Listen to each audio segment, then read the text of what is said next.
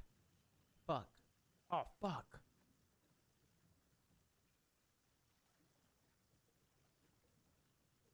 Okay, let's go. Let's lock in. Oh my gosh, there's no way. What are you? Cha cha cha cha. There's no way you're. I am. You should follow me. And what makes you like older guys? Have you ever dated anyone before? No, I haven't. I haven't even really done anything with a guy yet. I'd be so shy. Oh, really? Because the next question I was gonna ask you is, I if can't you were bother a to virgin. notice that whoever was editing But hey, this video it's clearly okay. fucked up by Save it for showing when the you censored ready. girl's face in the intro. I always notice, like, with editing, whenever they try to blur stuff out, especially when it's a license plate, there's always a point in the video where I see the license plate. Every time. I understand that every man needs his princess. And it's like, if anything, it just draws more attention to the thing than it would if you just never put any censor on it at all. The moment you censor something, all I'm gonna notice is how that thing was censored, and I'm gonna see if there's, like, at any point, oh shit, it's uncensored now. But what I don't understand is, why did Mario have to try to make this year old girl his Princess Peach? The world may never know. If we start kissing, then who knows what'll happen? Because I'm a great kisser. I've only kissed once, so I'm probably not good. Sounds like I need to teach you.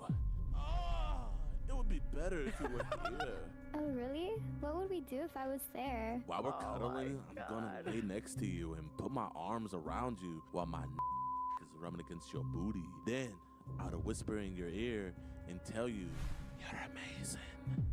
I have a peanut allergy. What? Now, these DMs by themselves are enough to throw Mario into Guantanamo Bay. But as the saying goes, he was his own worst enemy. Usually on EDP Watch, we I have a peanut allergy. back to you what these monsters tell us. But I believe in the First Amendment, so I'm gonna let Mario speak for himself. Really cool to hear your voice. Is it weird for an older guy to a younger woman? I don't think so. I would love for you to call me Papi. Oh my God, oh my God, oh my God, oh my God, oh my God, oh my God, oh my God. Especially in bed, though. To hear your voice too, Poppy. So, Makes you like younger girls. could totally explain to you why I like women your age. No, stop saying women. Yo, little girls, bro. He's trying to like paint the picture different. Like it's, no, you're disgusting, dude. Could totally explain to you why I like women your age. I was 20. I was in this dating app. All these young girls like try to hit me up. I ended up meeting with this girl. She just started being like super. So we ended up making out, and then we just started having and she loved it, fell in love with it. I treated her like if she was my dirty sleep. She loved it, and I kept going over, and then we were just having like I said. It was her first time, and I made her, but it was like that good. Okay, yo. A year and a half. I mean, it's fun, you know, it's something that you're gonna love. Like, just me, like, just sticking my inside your tight little while I'm just, like, sucking your and just kissing you. Now, for Mario, he may have gotten away with this once before, but when you're on EDP Watch, it's always game over. Imagine, like, first of all, you're talking to a child and you get exposed, and this is how you're getting exposed, like with all these just memes and shit. Like, oh my God, this is, you just got the worst ending. You chose the worst ending in life. Oh my gosh, bro. I am so nervous. Bro, I gotta really take a dump. You're gonna be okay, Gideon. You can do it. He look clean in them shades, though. Hello. So you're Megan's friend? Yeah. Okay. She's in the shower. Okay, cool. Thank you. You're welcome. You want to join her in the shower? Isn't that cool? You can go talk to her. This is the bathroom. And what's your name, by the way? My name is Taylor. Nice to meet you. I'm Can I get a hug? yeah.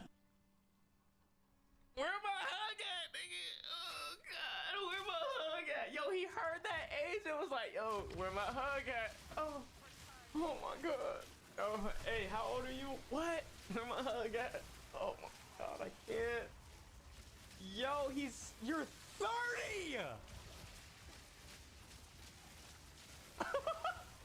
Yo, chat, bro. Literally think about like what you could be doing with your life right now, bro.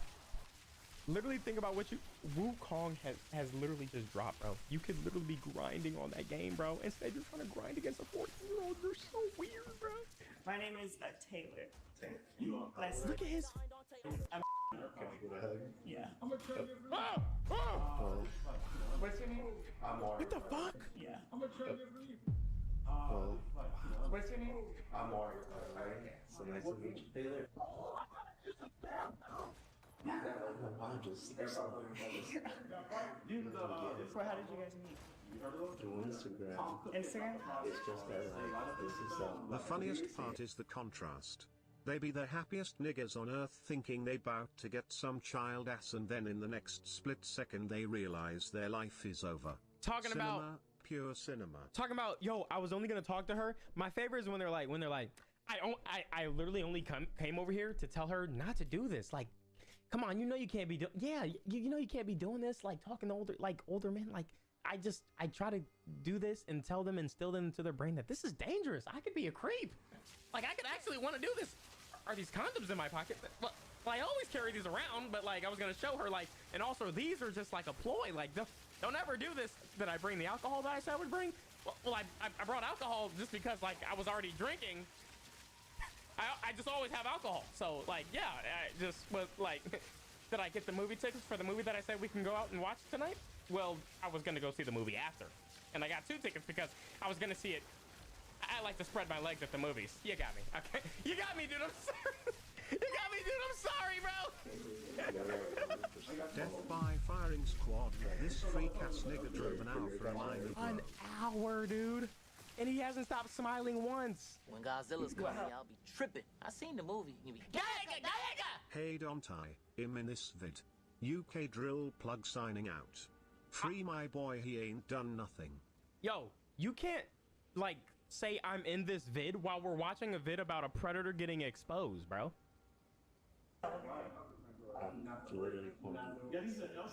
You're lying. You're lying. 26? She just told me you were older. I don't know how you guys feel about that. No, it's fine. I do like older guys. We both like older guys.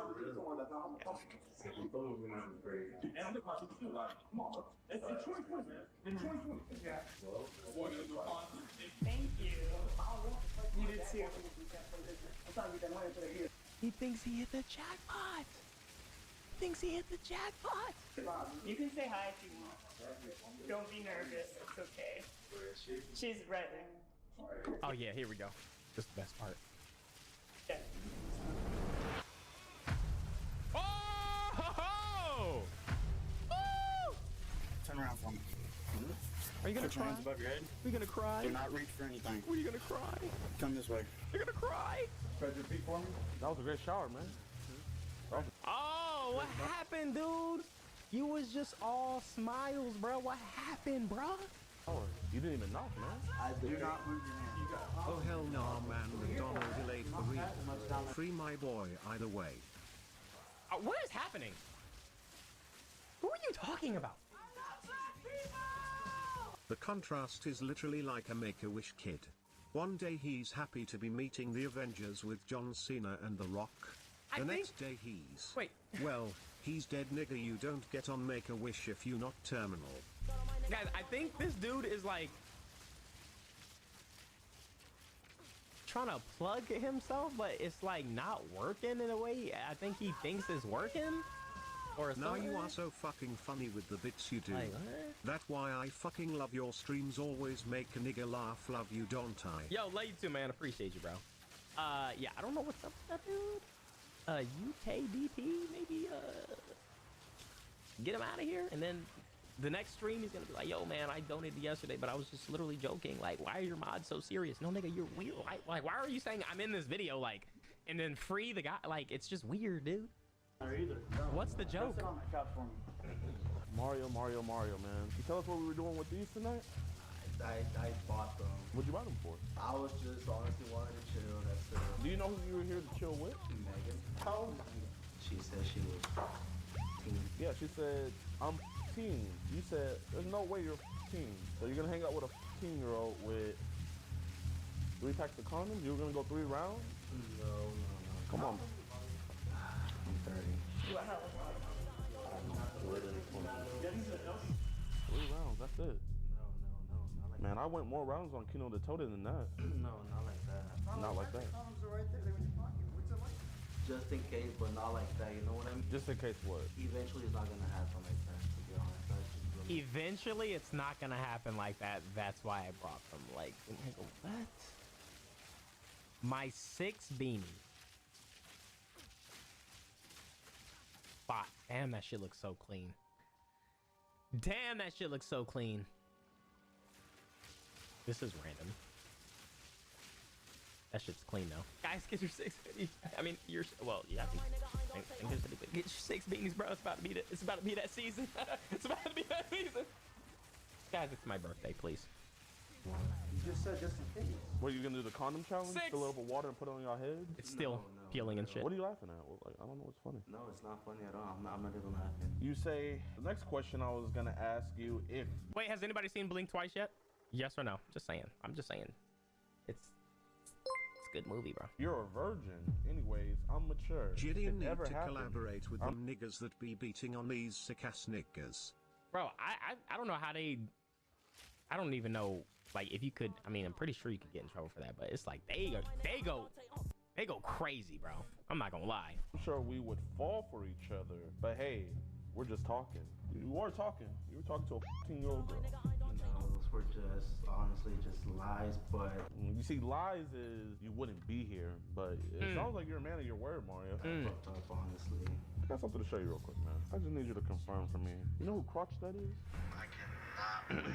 In the car? I seen the movie. You be Gayaka. Was uptight, just wanted to pop in and say happy birthday. Can't stick around, so wanted to show some love.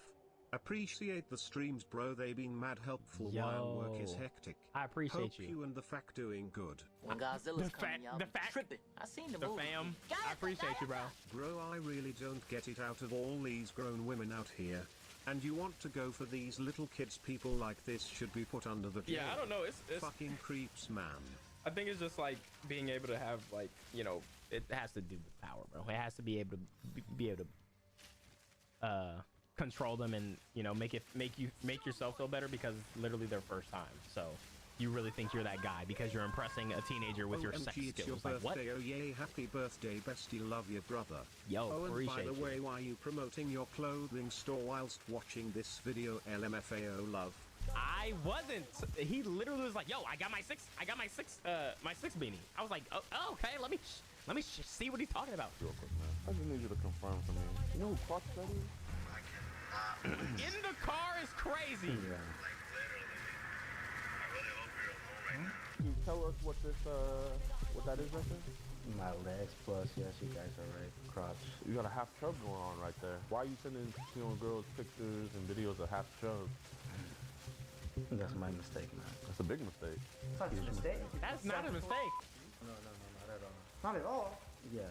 1, 2, 3. You see, fool me once, shame on you. Fool me twice, shame on me. Fool me 3, you can't fool me again. You got 3 reasons right here, man. No, not at all. When That was Godzilla's not gonna coming, y'all happen. be What tripping. was gonna I seen the movie. Literally. We were gonna just watch a Happy movie, birthday, talk, and then I was handsome gonna nigga. leave. Yo, thank you so much for the $20. And shout out to the subs, the free subs, the new subs, and the prime subs. Just watch a movie and that's pretty much it. Just go with your hands if I can ask. Nah, just scratched it. I'm just honestly nervous as fuck. Oh, you making yourself bleed, man? Just set the record straight. We didn't touch you or anything, did we? No. Now let's set the record straight with this. You said, while we're cuddling, And then they gonna rip the scab off. Ugh. I'm gonna lay next to you while my is rubbing against your booty.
So you're wanting to put your on some 15-year-old booty? No, it's not like that at all. Then why'd you say it? I have lied, but as a guy that just loves women, I just cannot see myself doing that to a little girl. So you nigga would never have sexual relations with a little girl? I wouldn't, just because of the fact that I do think about my niece. How's your niece? Turning 6. Oh, so that's out your age range. Oh, I don't think about those kind of stuff. You seem like a truthful guy so far. Oh, you said you no. were gonna bring her pizza. You said you were gonna bring condoms. I hope he hasn't been around his niece, bro. Everything else has been a lie, but all the incriminating things you said is a lie. You were asking a 14-year-old if she'll be able to sneak out. Why would a 14-year-old need to be sneaking out with a 30-year-old man?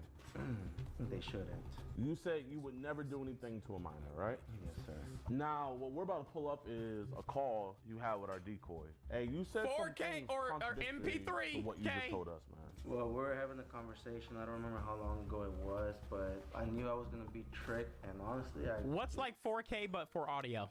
Went along and did it. You took Chris Brown and Kiss Me Through the Phone a little bit too seriously. Have you started high school? No, I'm just like now starting freshman year. Okay. You guys are. Dolby audio. Dolby audio. Yo. Chill my car, but just know that I have eyes on you only. I think it's called Benbrook. If we weren't here, what would have happened tonight? I would have left, honestly. After you took a peek at some 15-year-old booty, right? No, not at all. Is it cool if I have some of this pizza? I know it was meant for Megan. Go ahead. I'm a little hungry. Feel free, guys. Well, Okay, yo, I'm not gonna lie, bro. Megan, I'm a little hungry. Feel free, guys. What is with, like, why do we do all this extra shit on pizza, bro? It's either cheese or pepperoni. Like, what the fuck is this? Well, my hands are. I hate all that type of shit. Nah, please don't touch the pizza. And honestly, I'm picky, though. Not to do that at all. I'm a picky I bitch. knew it, I had a gut feeling, and you're right. I am here, and I'm sorry. Nah, but would you be saying if you got caught though? Would you be saying sorry? Yeah, No. or bacon. Like, even like, okay, yeah, okay, bacon, yeah, but even bacon is just like, dog, just pepperoni or cheese, man. I mean, well, even if I was caught or not, my intentions were not to do that at all. How far did you drive to get here? An hour. So you were just gonna take a quick peek and then drive an hour back? Yeah, cause I was just gonna go from here to straight to work. What do you do for work? I'm a selector for a company named Bimbo. What do you select? Just bread. You probably like your bread before it rises. You like it premature? No, not at all. Let's keep on listening to this video. Hard to see me. Yo, that's you right there, huh? That's you. 4K. Is it weird for older guys to hook a younger woman? Yes. Oh my gosh, oh my gosh, oh my gosh, oh my gosh. Chat, this is like, oh my god, this is like watching one of your older videos in front of the classroom. But 30,000 times worse. But 30,000 times worse. Oh my gosh. Is that super weird? Girls, not younger women. So why are you asking a girl if it's weirder for older guys to talk to younger girls? Because it is weird. Well, then why were you doing it? Basically, give her a life lesson. Oh my gosh. I mean, every time.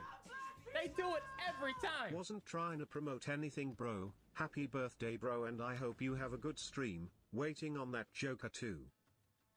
Oh, bro, I didn't know what was going on. I was literally lost, but thank you, bro. I appreciate you, man. Happy birthday, Dontai. Just want to let you know you are loved and appreciated. Oh. Your streams always make my day. Wow. Well, thank you, bro. I appreciate that, man, for real.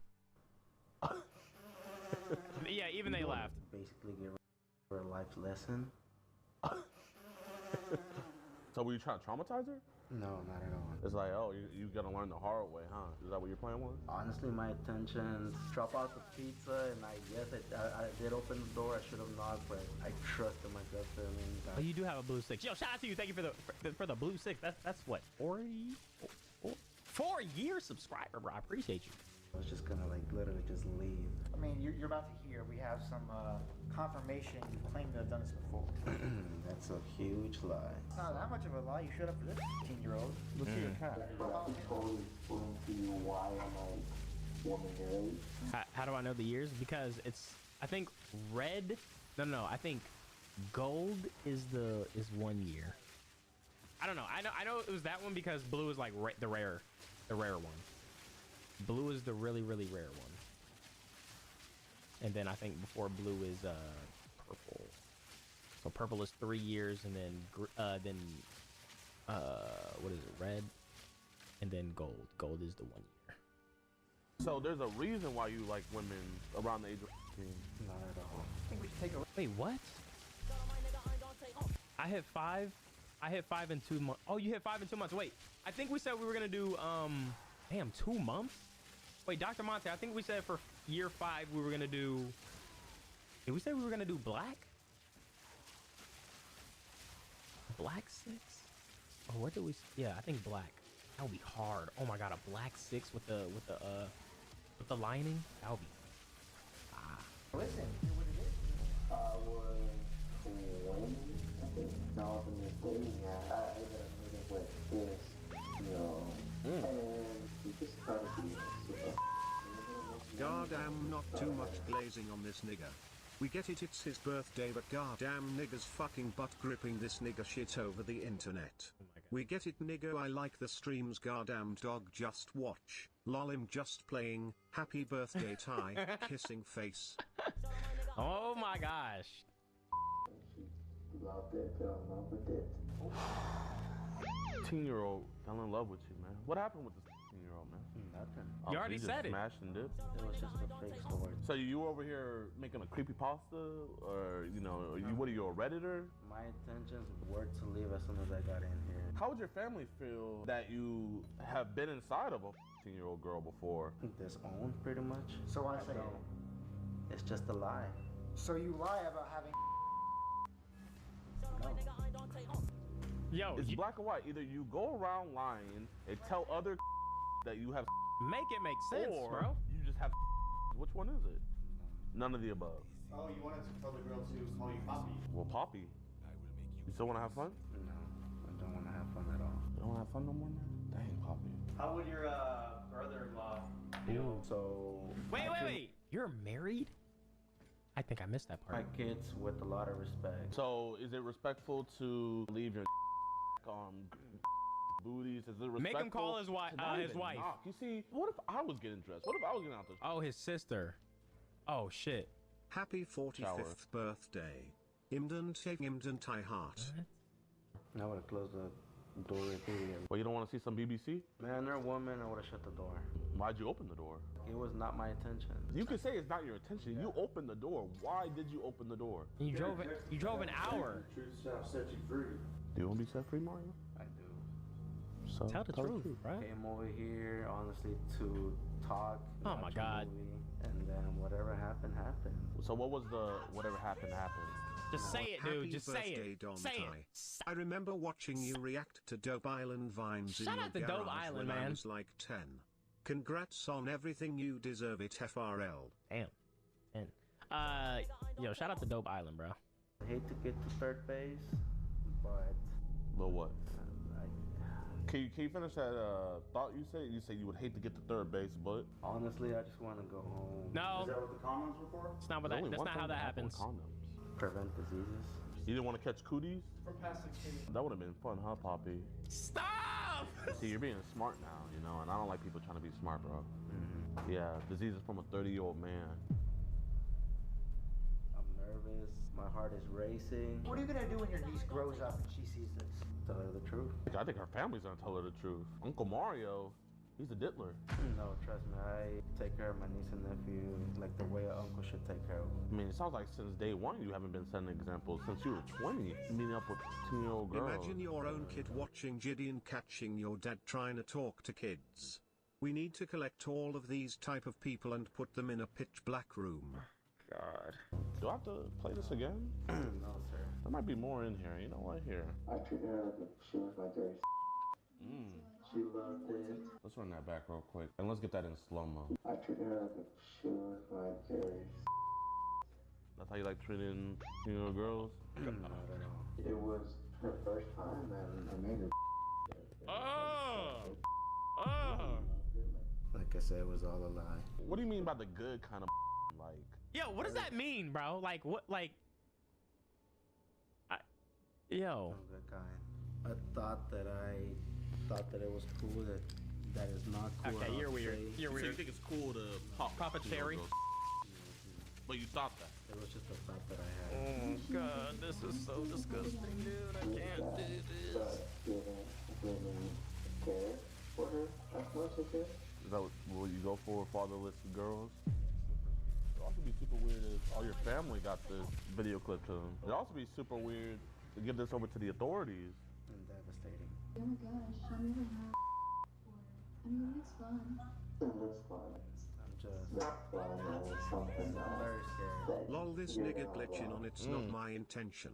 It's not my intention to get into my car, not my intention to get $60 gas, drive an hour. not my intention to drive 1 hour east, not my intention to tell her to call me pappy, Bring not 3 my condoms. intention to bring condoms and smash. Like, dog, you gotta take. Yo, he looks like a puppet.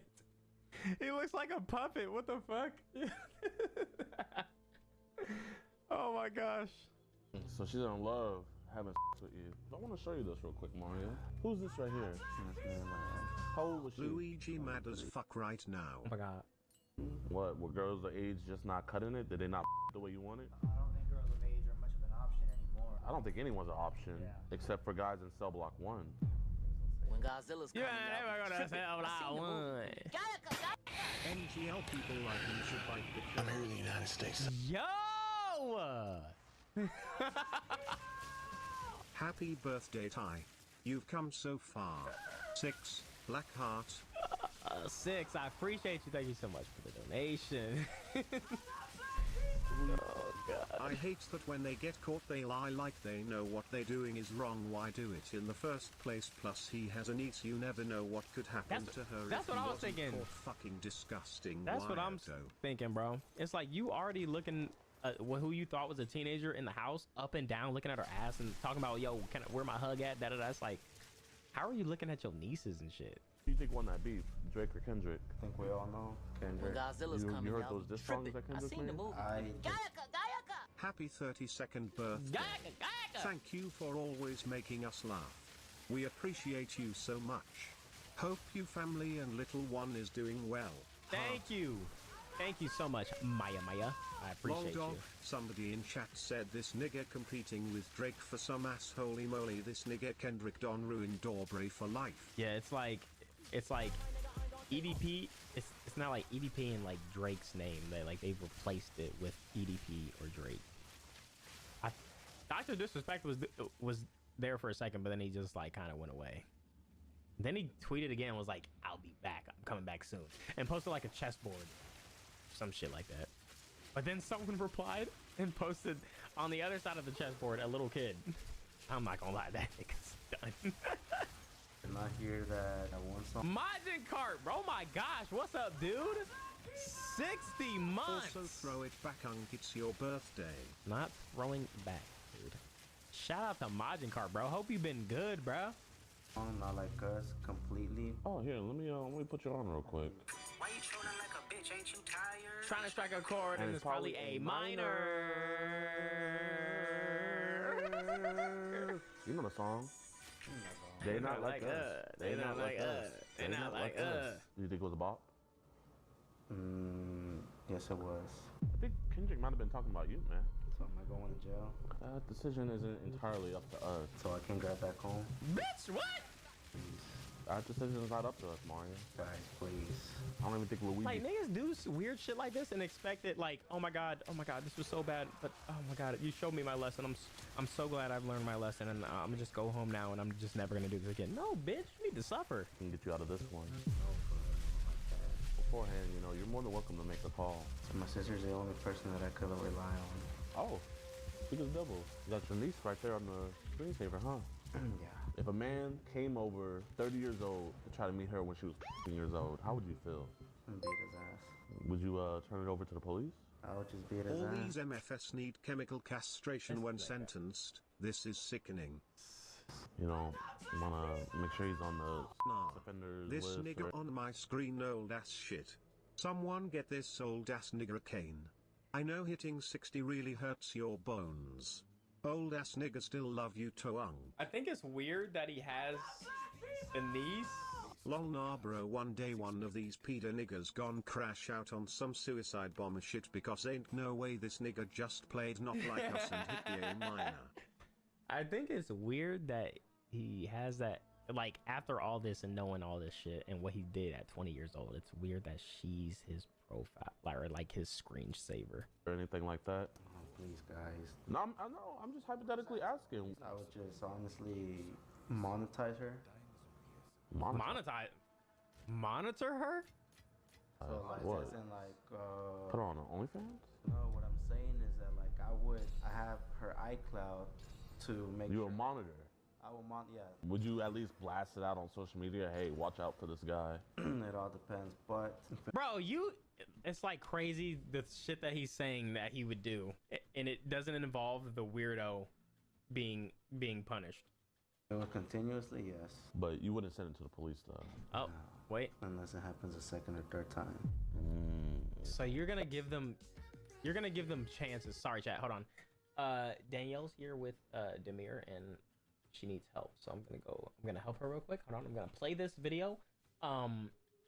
What? Wait, this looks like an interesting video, bro. Son. Man, let me tell you something. Dude, this is Aliens versus Avengers, and this comic is amazing. Okay, let's just get into it, right? Let's just jump into it. No big preludes or anything. So this opens up, and it says, it's disappointing, isn't it, to expect one thing and instead get another entirely. I thought a Kree specimen would have shown more resilience. Instead, the host failed post-implantation. A shame, really, to die poorly and in such passing beget nothing. Now, this is a massively important thing that's being established here, because what it's showing is that there are races, or potentially just a race, that will not produce a xenomorph when that race is infected, because it shows this Kree is infected by a xenomorph, but ultimately it dies, and seemingly a xenomorph never manifests. Now, we don't find out whether or not this Kree soldier was actually infected and had a xenomorph trying to burst out of its chest, or if one never gestated in the process. Kree are insanely capable, right? Like, their skin, their durability is incredibly high. So it could simply just be that it's immune to it, right? Or the xenomorph just couldn't break out. Whatever the case is, we end up learning that the individuals talking here and the ones who infected this Kree are the Shi'ar. Now, kind of a sidetrack for a second, right? I know, just bear with me here. For those of you guys who are not familiar with the Shi'ar race, the Kree are like their own race, right? It's a giant race of Kree that are just out there and they have their own empire. The Skrulls are the same way, the Badoon, the Chitauri. The Shi'ar are like the Covenant from the Halo series, where it's basically an entire empire that's composed of different races. The Shi'ar themselves are a race. They're an avian race, and they're kind of the core members of the empire, but there's other groups that have been brought into it. But what these guys say is, let's not cry over spilt milk, brother, not when it's 2 steps forward for each step back. Some call that progress, but we know it by a better name, destiny. And that's when you end up learning that these guys have their sights set on the universe as a whole. Because he says, I wasn't discounting our progress. 4 out of 5 of our attempts were a success. The Strontian, Dabari, and Kotati all produced a successful strain. But the real prize pig of this batch was the Skrull specimen. A delightful surprise that was. Just one problem. The Skrulls have no homeworld to seed, such as the curse of a Diaspora race, having only a few sparse populated outpost planets to speak of. Their species numbers fall outside of mission parameters, and yet my faith endures. Now here's a cool thing. Whenever a xenomorph basically grows in the body of its host, it takes on the traits of its host. The question has to be asked here, because Skrulls have the ability to shapeshift, does that mean the xenomorph that comes out of a Skrull would be able to shapeshift as well? The other part of this is they're talking about Strontians here. Those of you guys who don't know, Strontians, that's what Gladiator from the Shi'ar Imperial Guard is, and potentially they're even referring to Gladiator himself. We don't necessarily know because they don't give him a name, although the Strontians are an actual race. Strontians are like very close to Superman. The only difference really between Strontians in Marvel and Superman in DC is Strontians' capabilities are tied to their confidence. Now here's the crazy thing. As these guys continue talking, suddenly an alert comes out of nowhere, right? They realize there's vessels heading towards them, and they say they're on an attack vector. Can we identify them? Yes. 4 Explorer-class frigates of Wakandan design. It's the Intergalactic Empire of Wakanda, and we'll talk about what that means here in a little bit, because I do want to circle back around to it. But in the here and now, when the Empire boards this Shi'ar research facility, they're initially joined by King T'Challa, right, as most of you guys would expect. What he's also joined by is his Hatut Zaraze. Now, the Zaraze are basically his soldiers, for lack of a better word. But they're not just guys who go out and fight. These are like the equivalent of his Spec Ops guys, right? Where the Dora Milaje are his personal bodyguard. These are the elite fighters that go out into the field and fight. But what's awesome is that this also shows this is not the first time they've encountered these, because what happens is when T'Challa gets in, they immediately scan the area looking for xenomorphs, and there's like 3 of them that basically come to attack, and he looks to his son Azari and says, take care of them. And Azari basically does, right? He starts blasting, or at least tries to hit a few of them. And then of course that leads to T'Challa stepping up and then destroying the rest. But the ones that he misses, of course, attack exactly like you would expect them to, and then he obliterates all 3 at one time. Now for Azari himself, kind of a quick little sidetrack, not a great big huge one. Azari is the son of T'Challa and Storm. In virtually every alternate reality that exists out there, that's the unifying factor. So what I'm curious about is, how did things transpire? Because obviously Azari being a grown man, a lot of time has passed, and there's an explanation for why that's the case. Because what T'Challa says here, at least right before this attack took place, is he says that black hole below us is massive enough to cause severe time dilation. Hours here cost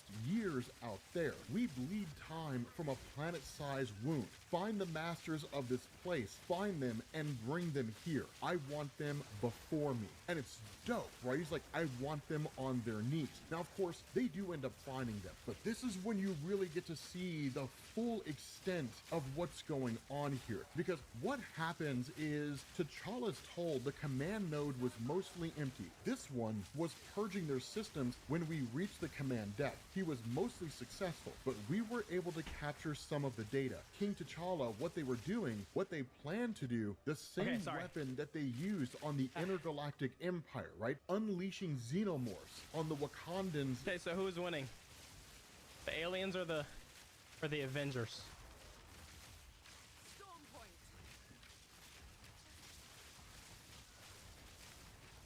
How bad would you beat his ass? I want to go that far. Ty, the character that parents hated in the 90s, is officially back in 2024. Will you have Demir watch this character? The character? What?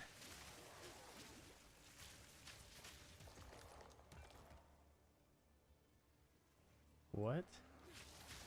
Our seat tore apart.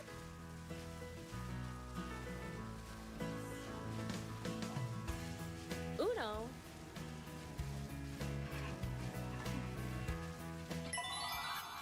Nice job, Barney. Aww. Yes, Barney. And remember, I love you.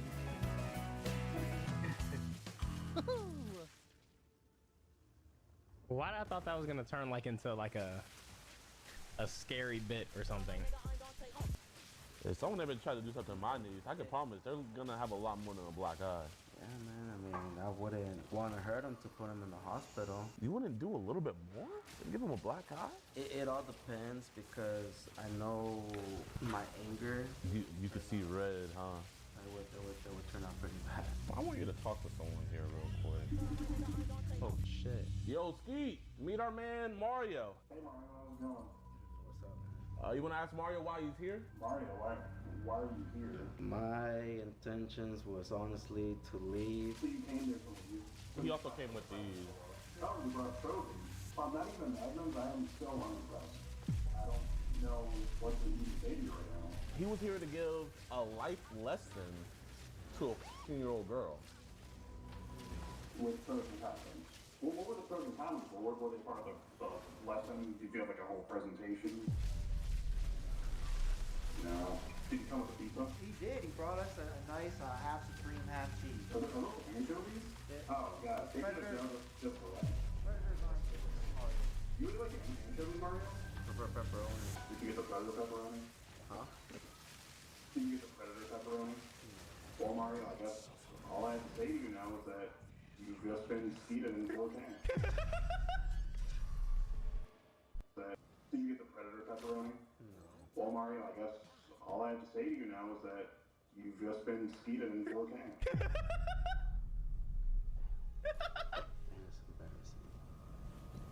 Yeah, no one wants to get skeeted in 4K, but here we are. You are on EDP watch, and we're doing an investigation about predators, and we have the authorities here. Oh shit! We're gonna let them take over.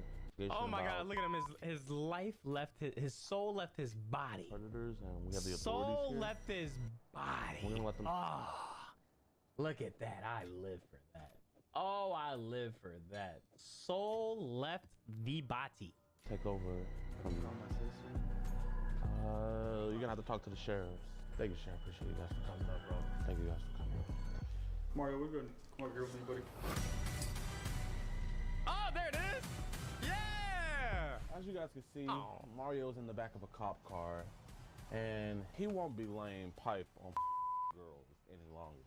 Y'all, Mario actually is a romantic. I'm so happy he thought of us. He really brought flowers and chocolate.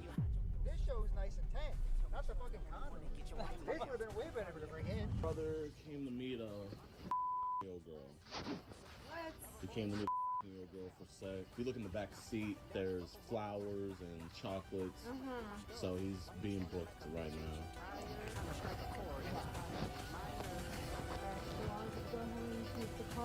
Yeah. Yes, ma'am. Appreciate you. It looks like Luigi's gonna have to clock in by himself tomorrow because Mario is stuck in a pipe. A 4x4. Hope you guys enjoyed this episode of EDP Watch. Be sure to hit that like button, subscribe, and share. And follow everyone that was a part of this video. The link's in the description below. Another. All right, let's get this workout. Let's crush it. Co-pilot, how's my squat looking? I'd suggest keeping your core tight. Now I feel it.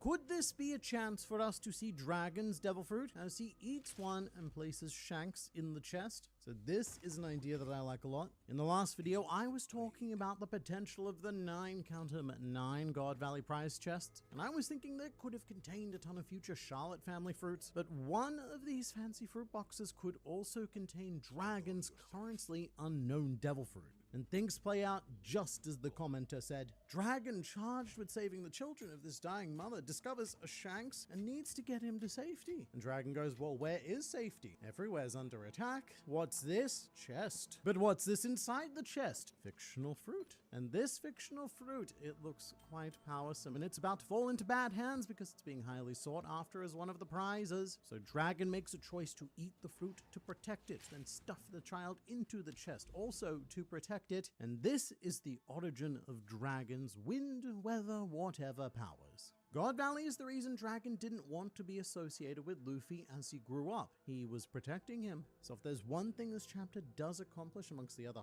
100 things it did, it was affirming Dragon's philosophy. In chapter 1101, Bartholomew Kuma questioned Dragon about his keen interest in Dawn Island, and Dragon replied, "Keep going if you want to see me killed. Children are a vulnerability for any parent," which is something that we saw play out on Elbaf when Colin was threatened by Copacabana and then was rather hoisted by Gunko. And it's happening again. The Rocks Pirates, they've come to God Valley to save Shaki regardless, but this outcome may have been more favorable to Rocks if his family weren't also fatefully involved in this incident. Rocks seems to understand that his time is up, but again, it's not because he's just going to God Valley, it is about who he's going for. Rocks isn't using the same words or even the same philosophy as Dragon, but he intrinsically understands the position of weakness he's putting himself in, and he is more than happy to do it for the sake of his tiny teach. This might be a bit off, but I'm also curious if Dragon himself could play into this theme. He's young and inexperienced, barely an adult at this point, so could Dragon get held hostage, and could that become a weakness for Garp that Dragon observes during God Valley as well? The fact that he as a child made his parent vulnerable, and could that have led into Dragon's decision to separate Luffy from his life?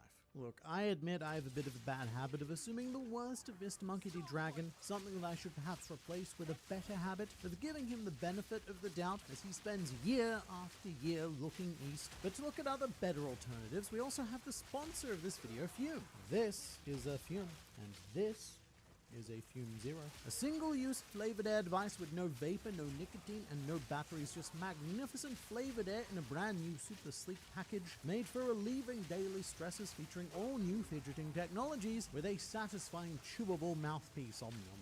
With Fume Zero, life is easier and simpler than ever. There's no opening it up to change the cores and stuff. This is a one and done, straight out of the package, and we are ready to go, no setup at all. Which I really appreciate, because anytime that you are trying to form a better habit, it helps to have the least friction possible. And Fume Zero comes in fantastic flavors such as crispy mint, peach blush, raspberry, mango, orange, vanilla, and spearmint ice, with each Fume Zero delivering 10 days straight of peak flavor. But Fume have already helped over 500,000 Fumans develop better habits, and Fume Zero makes it easier than ever to start. So you can and should check out Fume by using my link in the description or by scanning the QR code on screen, because there are now zero barriers to better habits. And thank you so much, as always, to Fume, as it's due to the support of sponsors like them that we're able to bring you the best fictional pirate content possible as often as possible. So definitely check them out, but for now it's back to you. I mean, just seeing the story of Rox play out, that might be enough. But Dragon's own father is on the island as well, so there's potential to hammer this in further. And you know, when you think about it, Roger really did things the clever way. He waited until he became the Pirate King and solved all of the mysteries of the planet before he had a child. And in fact, Roger also purposely removed himself from the world before his child could be born, and therefore, Roger never had such a vulnerability. Man on the World Web, it looks like Harold let Rox sink his ship when asking his crew to stand down. I think he understood that the bad guys aren't the Rox pirates, but the government. However, a government ship was surveilling. So that's not confirmed, but I think it's pretty heavily implied. Harold appears to have done nothing, and yes, he ordered his men not to engage. And part of me feels like this is a bit of a shame, because all of the Rox pirates versus a Harold would have been something pretty amazing to see, or even a real full-on Harold versus Rox slogfest. But also Harold, oh my god, Harold, he is in such a difficult position. How could he stop Rox here, knowing that it would mean dooming Rox's innocent family on God Valley? So I do think that Harold did what he could to put on a fun show that allowed Rox to get away as quickly as possible to save said family, but there is no way, surely there's going to be no way that the world government are convinced by it. And even if they are, Harold now isn't going to live up to the end of his bargain by killing Rox. That's the deal they made. So the world government, they'll pull something like, well, Rox technically died on God Valley, but not to you. So Elbaf doesn't get to become one of us. And they might make it so that Harold has to prove himself in another way, another horn-rippingly frustrating way. Or perhaps 5 years of naked dancing would do the trick.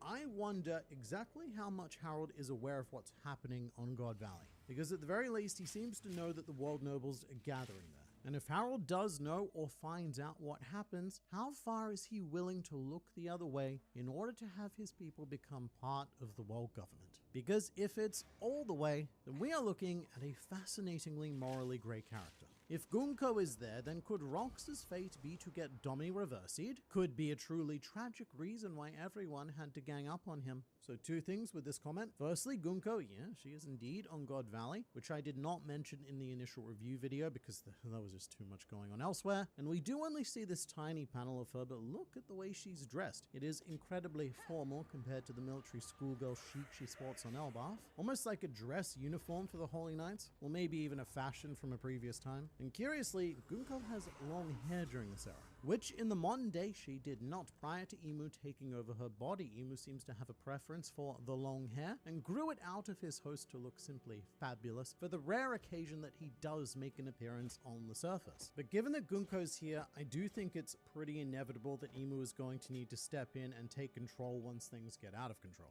In fact, I think it's guaranteed because Scopo Gaban appears to have recognized the feeling of Emu's throbbing Harkeys in chapter 1151, and there's not going to be many other opportunities for Scopo Gaban to have come into contact with that. Who else is going to be able to stop both the full force of the Rox Pirates and the full force of the Roger Pirates? Saint Summers? I think not, although I would bet the retirement savings of a random lucky viewer on this channel that we are going to see Saint Summers versus Scopo Gaban and find out why Summers shat himself when he found out that Gaban was on Elbaf. But as for the question of whether or not Rox is going to get Domi reversied, I would initially oppose the idea, just because if someone like Rox can be converted, then it means that the ability cannot be stopped by anyone. However, after getting over that, I would also support the idea because one, seeing a demon Rox would just be insanely cool, and sometimes that is reason enough to want something, especially in a shonen manga. But also, I could see Rox taking it on as a gambit, allowing himself to be controlled, and possibly even being able to take control of the demon form through sheer will himself, unlike anyone else we've seen so far. And after repelling some holy knights and seeing his family escape, maybe Rox does ultimately lose himself, and it's up to the Roger and the Garp to bring a tragic end to the life of one. If you're living with severe alopecia areata, it's time. Davy D. Zebek. Also, when you go back and reread One Piece a few times, you start to notice certain things. And one is that Oda loves this, to mirror the past with the present in any given arc. And there's a myriad of ways that he does this, but one very common one is mirroring the big threat device. Think stuff like the Buster Call, which was in Robin's flashback, and also became the call to destruction during Enisobi, or the birdcage being featured in Law's flashback, and then subsequently being used as the big threat of Dressrosa. So it definitely wouldn't surprise me if Domi Reversi does play a big part in the God Valley events, something to establish just how much of a threat it is to be dealing with it in the modern day. Curveball idea, Shanks/Shamrock's mom was also of the Davy clan. That is how Garling found out, which makes both of the children not only Davy, but also D. You see, you say that's a curveball idea, but I don't know if this pitch actually needs a whole lot of curve. Because Garling, he found out from someone, and Blackbeard, I don't think existed at the time. And I also feel like his mother would have been very unlikely to reveal her deepest, darkest secret to Garling. However, the woman who fell in love with Garling, she would be an open book. This poor woman poured her poor heart out to Garling, exposing all of her secrets in the name of love and trust. And it may also explain the mystery of Shanks' tears in chapter 968. When Roger returned from Laugh Tale, he told Shanks a thing that made him burst into tears. And that thing could be the truth of what happened to the Davy clan, something that now may or may not have to do with Shanks' lineage. But then again, if Shanks and Shamrock were from the Davy clan, I'm not sure why they would have been allowed to survive, even if Garling was part of their creation. But there is potential, and either way, to maybe clear one thing up, I'm seeing a lot of mind-blown individuals that cannot believe that Shanks and Blackbeard were born on the same island. And that's a very healthy reaction because I don't think they were. According to the Viviacard data book, Blackbeard was born in the Grand Line, and God Valley, it is in West Blue. We even have a specific location for Blackbeard. He comes from a place called Shade Port. So Rox must have met Mrs. Rox on his journey, had a baby, Mrs. Rox, not Rox, and then Rox deemed that the safest place to keep Tiny Teach was at Rox's home of God Valley. Because nothing bad ever happens on God Valley. That was the saying up until 38 years ago anyway. It is not only the Rox pirates who never talk about God Valley. According to Sengoku, Garp also never talks about it. I wonder if Garp feels ashamed for taking Rox's spin.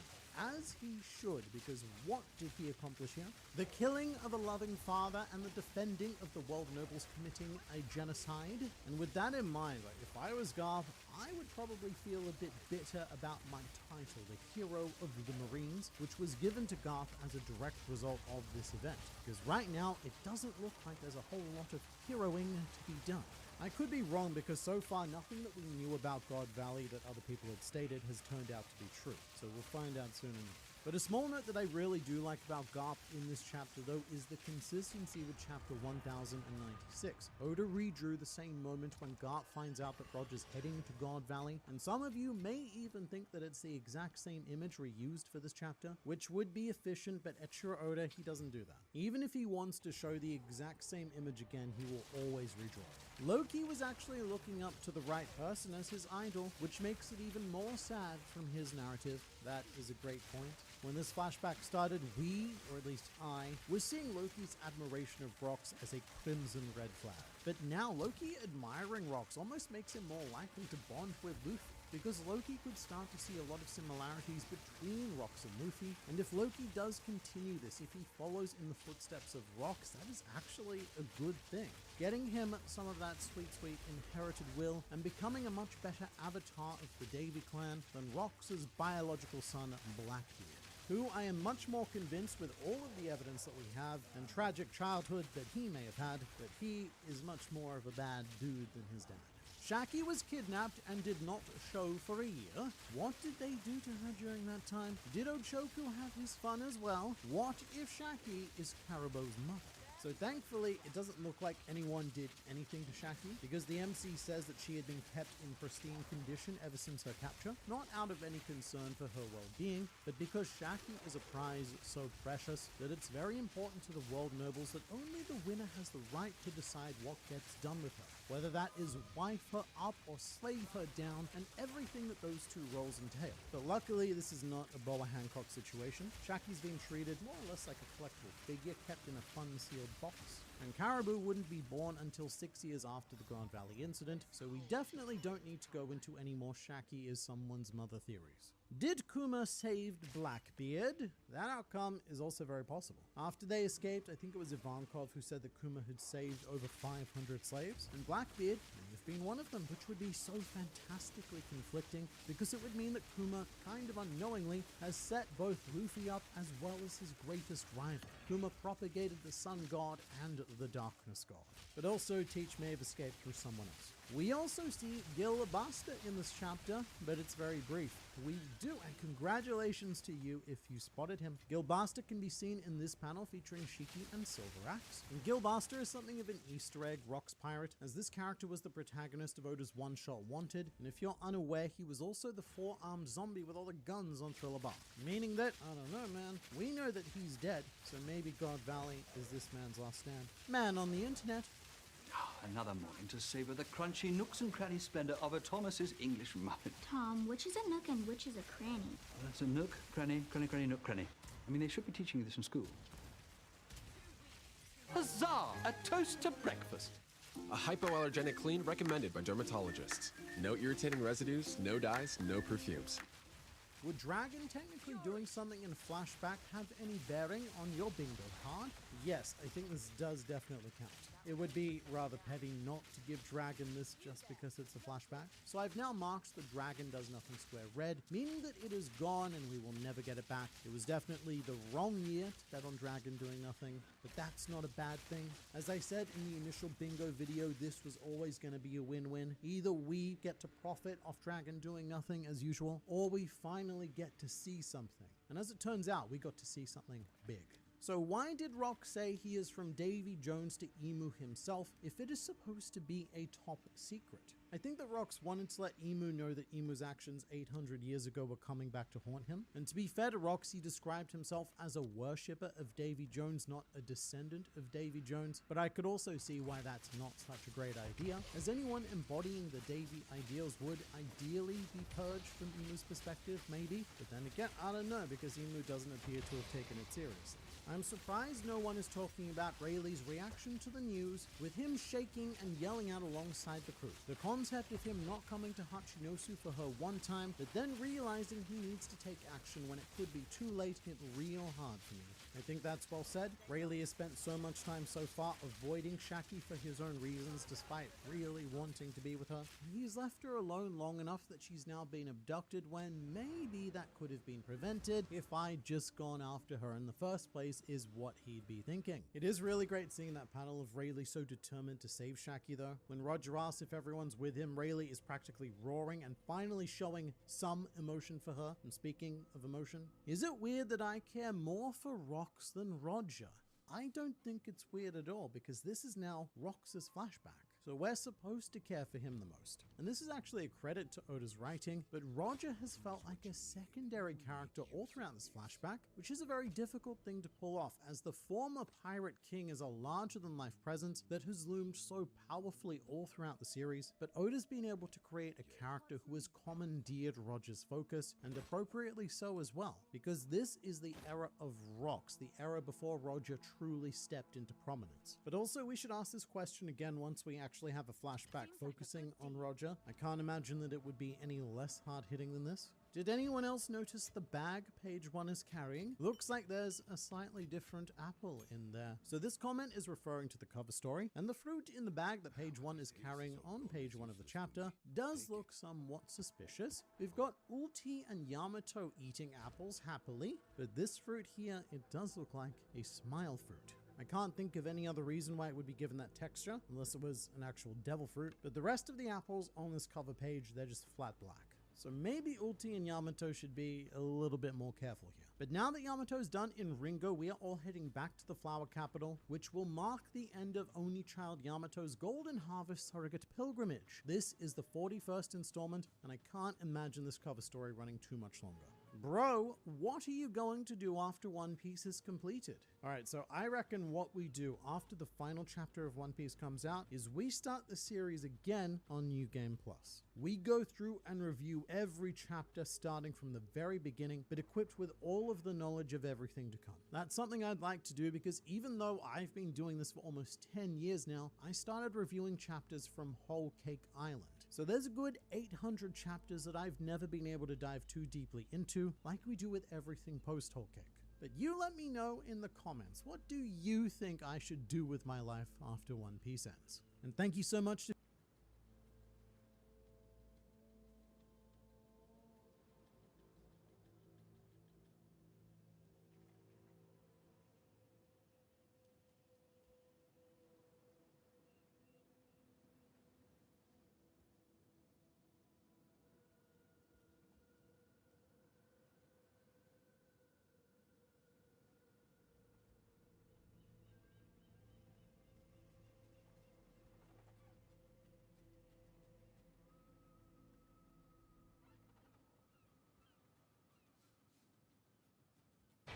This game gives us everything. Triumph, heartbreak, hope. Because no matter what the rankings say, you got a chance come Saturday. Because the Buckeyes are back, but they ain't alone. Because the transfer portal shakes it all up. Because we get drama in the SEC, ACC, Big Ten, Big 12, and Sun Belt coming through. College football gives us everything. Because college football is everything. Nice catch. Earn 100,000 points and a $500 Chase travel credit with Chase Sapphire Reserve. Despite being portrayed as one of the top 3 pirates of this generation alongside Law and Luffy, and even having the highest bounty at the Sab-Odi Archipelago, I think we all know that Eustace Kid is often considered to be one of the more disappointing characters at this point in the story. Because even in his victory against Big Mom, many viewed him as playing second fiddle to Law, his backstories have been relegated to SBS's and Viva cards, and of course he got absolutely obliterated by Shanks and fell to the depths of the sea. But I think the question we have to ask is, where does he go from here? Because surely he's not dead yet, because hardly anyone dies in One Piece, and it feels like every devil fruit user that falls in the ocean seems to end up on the beach somewhere anyway. Plus, I doubt that Oda's done writing Kid's story, because we barely know what it is in the first place. Kid's gotten hardly any backstory thus far. All we really know is that his crew started off as gang leaders who pulled off a coup d'etat against other gang leaders, and that he and Killer shared the same first crush named Victoria, who was killed by said gang leaders. And neither of those were even in the manga. We don't even know the true reason that Kid started going after Shanks, despite him targeting Shanks 3 times now if we're counting the Alliance. But I think that whole setup is exactly why Oda brought Kid to Elbaf. Because not only is this shaping up to be the most Shanks-focused or Fagarland-focused arc thus far, but Shanks is the most common denominator between Kid and Luffy. So if Oda was ever going to develop the relationship between those two, kinda like he did for Law and Luffy, Shanks should probably be at the epicenter of it. Because unlike Law, who has gotten a ton of focus in the post-time skip, Kid has not had nearly as much opportunity. In fact, this is the first time that Kid and Luffy have been on the same island without Law there, literally ever. Unless you count Udon Prison, where Law was in Wano, but not in Udon, but regardless, this is the first opportunity for Kid and Luffy to connect over something other than stupid competitive stuff. And even back in 2017, when Oda talked about creating the supernova, he said that he always envisioned Kid being important, but Law was kind of a surprise. So he always had a plan for this guy, and if Shanks is meant to be a major factor in developing Kid's character, then it makes sense why Oda's had to wait to Elbaf to to explain it. And besides, Kid's ship got destroyed, so it's not like he's going to go anywhere anytime soon. So if Kid's ever going to get some serious focus in the story, I think it has to be this arc. And I have wanted to do a video on this for so long now, but I couldn't really see where Oda was going to go with this. At least that was until the recent reveals of Rox D. Zebek and Fagarland Shamrock. I think these two are going to be massive pieces to the Eustace Kid puzzle. So let's start by explaining why that is for Rox. And to start off, did you guys notice that one of Kid's most commonly used creations, being Punk Rotten, has a scar over its eye that matches Rock's scar over the same eye? It's a little weird, isn't it? And so is the fact that their designs are so similar. They have the spiky hair with a big belt, boots, and a furry cape thing. The outfit is actually almost the same as Loki's, I would say. Someone that we already know was inspired by Rox at a very young age. And I think I would even argue that their attitudes are the same. Very crass, loud, and most of all, violent. Because while I can give Rox some credit for not just threatening Harold for whatever his plan is, and even crushing Kaido for suggesting it, he did go and seriously injure Loki twice as a child, and he killed an admiral. And even in the Davy Backfight panel, we see him blow up someone's ship in the donut race, and he's also holding someone's hat with a bloody axe in the other hand, so you can only assume what he did there. And Kid only had the highest bounty at Sabaody because of all the damage he would do to ordinary people. We even saw him pull up on Elbaf fully ready to just blow up anyone in his way. Kid even crucified some other pirates.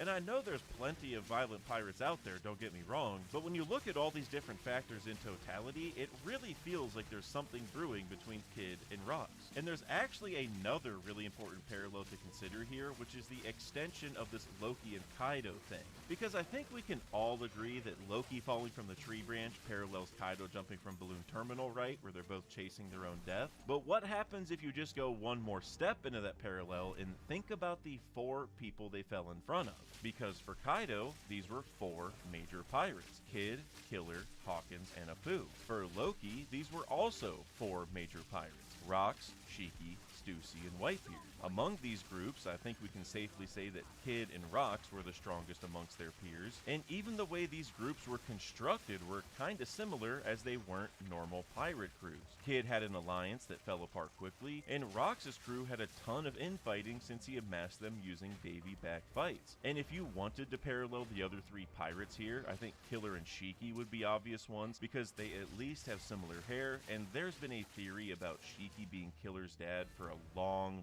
time now, and with Family Peace being in full swing, I wouldn't be that surprised. And then since Hawkins and Apu were kind of the sellouts of Kid's alliance, maybe that's a hint to something about Stussy and Whitebeard. And I mean, just look at the similarities between these 2 Jolly Rogers. They both have a skull with flaming red hair, and while we don't yet know Rox's true hair color, I feel like red is kinda likely because his flag is black and red, which if that's true, that really sets his whole theory over the edge. But regardless of that, I don't think Kid's gonna be related to Rox, because Kid was born 15 years after Rox died, so we know he's not going to be his son. And I don't think he's going to be like his grandson either, because Family Peace is kind of all over the place. But instead, what I think Oda's doing here is that Rox will be to Kid as Roger was to Luffy, where they both inherited these great pirates' wills without ever meeting them, because both of them were born after those great pirates died. It's that bizarre, unexplainable, and serendipitous similarity that we see between a lot of characters that we tend to just call inherited will.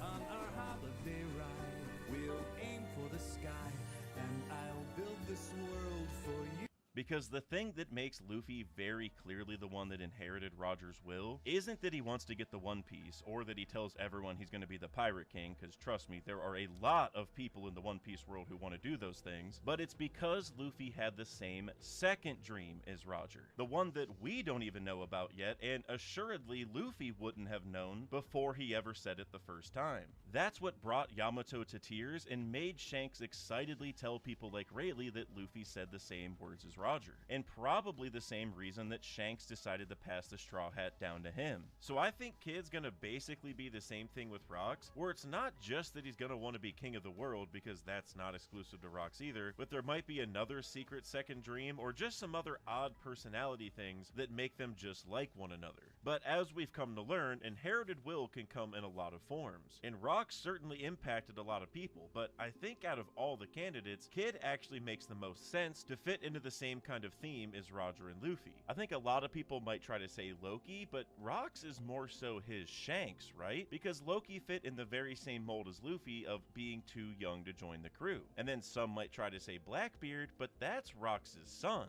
making Blackbeard kind of more like the ace in this equation. Or maybe some would try to say Buggy, because Oda is definitely building some connection there, because the bounty posters are almost identical, but even he might end up being Rox's son, or even if he's not, he was at least born before Rox died, so I think that parallel is still a lot different than Luffy and Roger. So all things considered, I think Kid is at least a very good candidate to fit into this type of mold, but while Luffy never got to meet Roger directly, there was at least a connector between him and Roger, which was Shanks, of course. And Shanks obviously ended up becoming Luffy's biggest inspiration, which is an important difference from the will he inherited, because while he's a lot like Roger, his role model and the person he really wants to surpass is actually Shanks. So I think Kid's gonna need someone like that between him and Rox for a few different reasons. For one, if we assume that Kid actually knows about Rox and heard about his adventures and what he was like, or even maybe saw a picture of him, which would explain the whole thing with Punk Rotten having the same scar as Rox, then there's a pretty good chance that whoever told him would have been pretty close to Rox because he was erased to history. There's not a whole lot of people that know about Rox. Even the Marines that Sengoku was talking to when we first heard about Rox were all shocked about these legends as if they've never heard him before. And even regardless of the whole Rox angle to this whole thing, Kid probably needs an inspiration or mentor type figure somewhere in his life, as most major characters tend to have one. Luffy had Shanks, Law had Corazon, Kobe had Garp, you could say, Ace had Whitebeard, and the list goes on. And a lot of the time, these mentor type characters end up being one of, if not the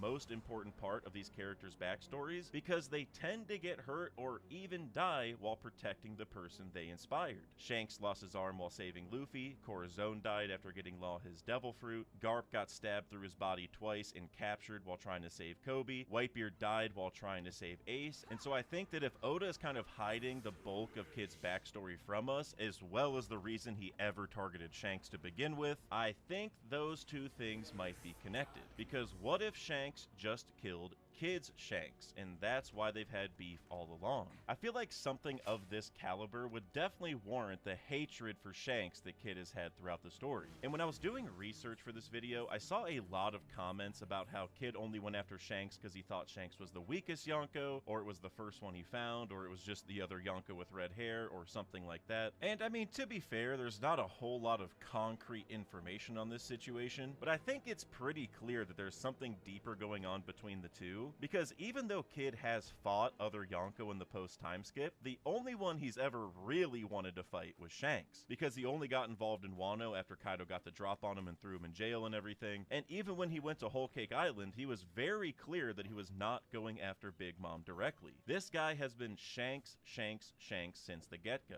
and so I'm thinking that Shanks just killed someone important to him, or something like that at least. Because an interesting caveat with all these different Shanks altercations is that across Kid's 3 attempts, he has not gotten to talk to Shanks a single time. The first time, he didn't even get to see Shanks because he got his arm cut off by Ben Beckman first. The second time, Kaido kind of got in the way before it even started. And the third time, Shanks took him out before he could even say a word. And I think this is really, really important, because if Kid did have a chance to talk to Shanks, I think he would find out that it wasn't actually Shanks who did it. Instead, it was his brother, Garland Shamrock. So Kid has just had these two mixed up this entire time, which is pretty reasonable because Elbaf kind of has them mixed up as we speak, and it's not like everybody knows about the Gods Knights, right? Especially Kid if he was only like 7 years old or something at the time, because even Loki said that he would have made it further in the world if he ever actually got to fight these guys. And again, going back to what I said earlier, if Rox and Shamrock are going to be this important to Kid's story, then it makes sense why Oda had to wait till now to reveal everything, as he's finally got all the pieces of the chess chessboard set up. And I think this could also provide a really good opportunity for Luffy and Kid to kind of connect over this. Because obviously if Kid starts off by saying Shanks killed someone important to me, he's a bad guy, etc., etc., Luffy's gonna defend him, just as he did to Loki earlier this arc on several occasions. So if Kid eventually finds out that Shanks does have a twin who's a lot more evil, because Shanks is a pretty chill guy. Even when Kid was about to attack Elbaf, Shanks didn't do anything until he saw that dangerous future, and he even made sure to check if Kid was going to be healed up after the Wano situation. So I think it's going to go a long way to kind of getting Kid and Luffy on the very same page, maybe even to the point where they team up against Shamrock eventually, which would be a pretty crazy parallel to Law and Luffy teaming up against Doflamingo, because in both cases they're facing off against the evil half of a pair of Celestial Dragon brothers, right? But in order for this all to work, there's kind of one key factor that we have to remember, which is that this would have had to have happened before Shanks ever got his scar. Because obviously if the person who killed this person in Kid's backstory did not have a scar, but then Kid went and looked at the bounty posters and did see a scar, then he would already know that they're not the same person. And while we don't know the exact year that that happened, I think the timelines match well enough that this could still potentially work. Because we do know that Shanks got his scar between 19 and 14 years ago, as he didn't have the scar 19 years ago with Uta, but he did 14 years ago in Elbaf when he was visiting Scopper. And while we obviously don't know when this would have happened in Kid's backstory, because we don't even technically know if it happened at all yet, we can maybe guess that this would have happened to Kid around the same age that Shanks met Luffy, which was 7 years old. And with Kid being 23 right now, that would put this at 16 years ago, which does fit pretty well in that time frame. And again, these are just estimates, but I think they're pretty important estimates to make, because at least this whole idea is possible, right? But I think this situation would still leave us with quite a few questions, starting off with, who was this inspiration to Kid exactly? Why did Shamrock go after him? And what does this mean for Kid's future role in the arc, as well as the rest of the story? Roku Ads Manager puts Roku's reach within your reach. Sign up at ads.roku.com. I'm always trying to be the best at what I do, trying to put my best foot forward. Everything I do, I want to try and win.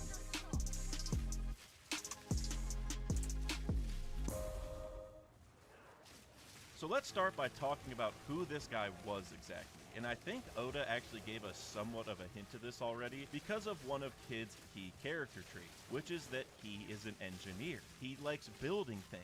And this has been true even since he was a child, because we see him holding a wrench here with a robot in the other hand, and I would even say his devil fruit ties into this as well, because he obviously has the magnet fruit. That's a perfect fruit for an engineer, which kind of fits in the theme that we've seen with devil fruits in general, where they always match the person that eats them perfectly.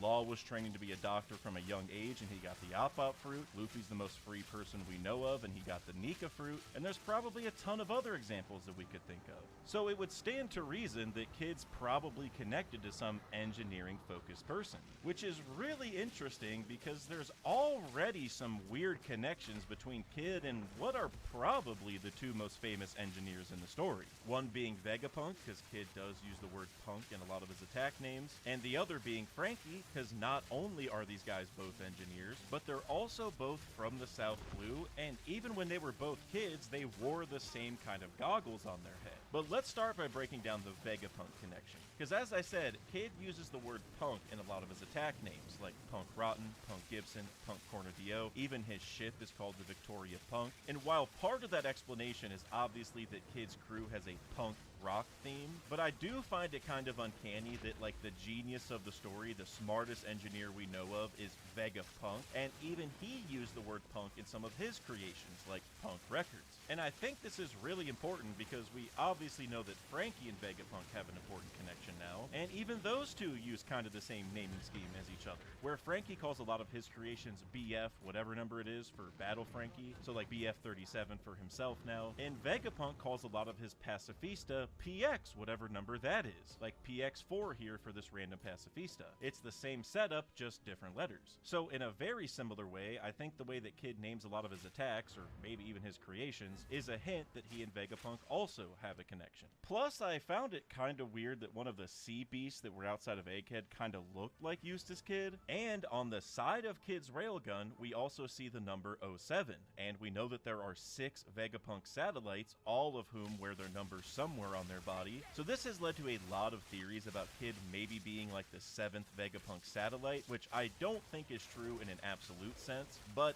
if Kid was taught by somebody who learned from Vegapunk and was able to pass down some of that Vegapunk expertise to him, then it might be loosely true, at least in some ways. And as for how Vegapunk and this guy knew each other, I think being in Mads is the easiest answer, and that does work, but I'll get to some other possibilities here in a little bit. But first, I think there's another really important point to make, which again just ties to the Elbaf of it all. But we gotta remember, Vegapunk is an Elbaf, guys, or at least he's gonna be because of the cloning shenanigans, which I know is kind of a hot topic, but even aside from that, we at least have Lilith here, so no matter what, there is Vegapunk representation. So I think that means that Kid and Vegapunk are probably gonna talk about this guy at some point. Kid can get some extra backdrop on this guy from before he knew him, like back when he was in Mads or doing whatever, and then Vegapunk can get updated on what happened to him after that, like when he died protecting Kid. And I think that might lead to some important development, because in Egghead, Atlas lamented over the fact that there weren't enough good engineers in the world. And I think Kid counts as like 1,000 engineers because of his devil fruit. If there's something that Lilith needs built, I think Kid could help her with that. Like, for example, she did say that she intended to build an entirely new lab here so that she could clone Vegapunk. And remember how we found that really old lab up in the Atom Tree? I could definitely see Kid having some kind of role in bringing that thing back to life. And I mean, if Kid comes in and he helps put this lab back together quicker and helps them clone Vegapunk even quicker, that would really kind of make him like the 7th satellite, right? Because the entire point of the satellites was to help Vegapunk get more stuff done by taking some of the tasks away from him. And even here, we have Lilith tasked with that very thing, so if Kid helps her do it, he kinda is the 7th satellite, like not officially, but sorta. And if he does that, I think what might happen in return is that they help Kid improve with his devil fruit. Maybe they help him create a better railgun, which will actually help him defeat Shamrock or whoever later down the line. Because, I mean, the Vegapunks are pretty dang good at making lasers, right? Because they copied Kizaru's lasers in the Pacifista, which are pretty solid. And we even have the Mother Flame, which I'm not sure if Kid's gonna get on that level, but I guess it is technically possible. But now I want to talk about whatever the connection is between Vegapunk and whoever this guy was. Because, like I said, the easiest answer is probably that they were just in Mads together. And I think Frankie's backstory actually might provide a hint that that could be true. Or at a bare minimum, that this guy would have a connection to Queen, who we know was in Mads. Because it seems to be the case that Frankie is Queen's son. Now, this isn't 100% confirmed, but the Viver cards seem to heavily imply it because their timelines match up almost perfectly. And part of that story is that Frankie started his life in the South Blue, meaning that Queen would have also been in the South Blue, the same sea that Kid was born in. But Frankie said that this was over 30 years ago in the pre-time skip when he was only 34, so that means that Frankie would have come over Reverse Mountain around the time that he was 4 years old. But regardless, that means that Queen would have spent at least 4 years in the South Blue. So you'd have to wonder what Queen was doing bumming around the South Blue all these years, because it's not even like he's from there. He was actually born in the Grand Line, and he was in Mads even before Frankie was born. We learned that Mads was established 39 years ago, and we also know that 17-year-old Queen joined around that time. Or back then he was known as Cien, or Cyan, like short for scientist. But that means that Queen would have been in Mads and in the South Blue for approximately 7 years. From the start of Mads 39 years ago until 32 years ago when they would have gone over Reverse Mountain. And we also know from the Viver cards that while Queen was in Mads, he was mass producing weapons, which is something he kind of did for Kaido as well with the whole Ice Oni virus and everything. In fact, that's sort of Queen's, Caesar's, and Judge's entire thing, is making weapons to finally surpass Vegapunk. So I think that might have been exactly what Queen was doing. Maybe he partnered with whoever Kid's inspiration was to make better weapons because that guy was better at making them. Queen would have been kind of young back in the day, so he would have needed someone to teach him. Or maybe both of them just joined Mads together at the same time with the same goal, and the reason they stayed in the South Blue is because Mads didn't have their ship yet, the one that we saw during the cover story, which I think is the same ship that Frankie rebuilt himself on after the Sea Train thing, but that's a whole separate theory. And I think the island that Queen and Kid's inspiration were working on could just be the very same island that Kid is from, which is called Kutsuku Island. And I quickly want to give a major shout out to another YouTuber named Marco the One Piece Theorist for a lot of this, because he did a video on Frankie and Kid over 9 years ago now, and it feels like the evidence for this connection just keeps on building, so major shout out to him. I'll put a link to his video down in the description. But the idea makes a lot of sense, because like I said earlier, it's kind of weird that Frankie as a kid looked a lot like Kid as a kid. They both wear these goggles, they both have spiky hair, and while this picture doesn't show Kid with the eyeliner, we know he obviously has that in current day, so that kind of connects as well. And even when Frankie first got to Water 7, Tom noted how Frankie was already good at building things. And more specifically, he mentioned how Frankie was able to build a cannon out of scrap. And building things out of scrap is basically Kid's entire ability. He was even able to make a railgun from random metal from the Onigashima raid. Incoming dishes! Doc! Dawn Power Wash flies through 99% of grease and grime in half the time. Yeah, it absorbs grease 5 times faster. He even replaces multiple cleaning products. Ooh, those suds got game. Dawn Power Wash, the better grease getter. Fillet your bagel? Of course. Fillet your potatoes, eggs, and pasta? Hello, creaminess. Philadelphia, a creamy touch of magic. So I really feel like Frankie and Kid are just going to be from the same island, one that was probably just a giant scrap heap or something. So I think instead of saying that Kid's inspiration is like his Shanks, I think a more accurate description is that it's Kid's Tom. Because even if Frankie was already talented, Tom obviously taught him a lot about shipbuilding, but more importantly, he taught him the more sentimental stuff, like how you're supposed to love your creations. But I could almost see Kid's Tom saying the opposite, where it doesn't matter what happens to your creations because you can just rebuild them, which again is exemplified by Kid's Devil Fruit. He even had a line to Big Mom once that is just a bunch of scraps, so who cares, because he can just keep remaking it over and over. So I almost see the island that Kid is from is like the Galley Law of the South Blue, you could say, which is really interesting because we did just hear about a Galley Law adjacent group called the Gale Ra Warhammer Company. And I don't know what the correct pronunciation is on that, but I'm just going to call it Gale Ra for now. And they were basically a group of giant shipwrights from presumably back in the Void Century. And it seems like they also froze to death somewhere, where many people are assuming that they're the giants from Punk Hazard. And I think there's a really good chance that whoever Kid's Tom is, quote unquote, is a giant from Gale Ra. Because we also saw in chapter 1156 that Rox was looking for the Gale Ra company. And so that got me thinking, well, why is he looking for them? Well, if you're looking for a group of shipwrights, you probably want a ship built, right? And then I also got to thinking, well, he's still under the assumption that he's going to get Harold on the crew eventually, and if you're going to have someone as big as Harold, then you probably need a massive ship. Like, I don't know if it needs to be Noah size, but maybe leaning towards that size. So who better to contract for that than the Gale Ra company? And then that made me think of a couple other really important parallels. You know, going back to Tom, he has 2 really, really important plot lines tied to him. The first being the fact that he built the Oro Jackson. And if someone from Gale La was responsible for building the ship for the Roger Pirates, maybe somebody from Gale Ra should be responsible for building a ship for the Rox Pirates. So if we're gonna stick with this idea that Kid had a Tom, or maybe kind of like an evil Tom, then it's probably the guy who built the Saber of Zebek. And now technically we don't know if the Saber of Zebek was the Rox Pirate ship, but we know that it's Blackbeard's ship now, so I'm just gonna assume it's his. And if it really was a massive ship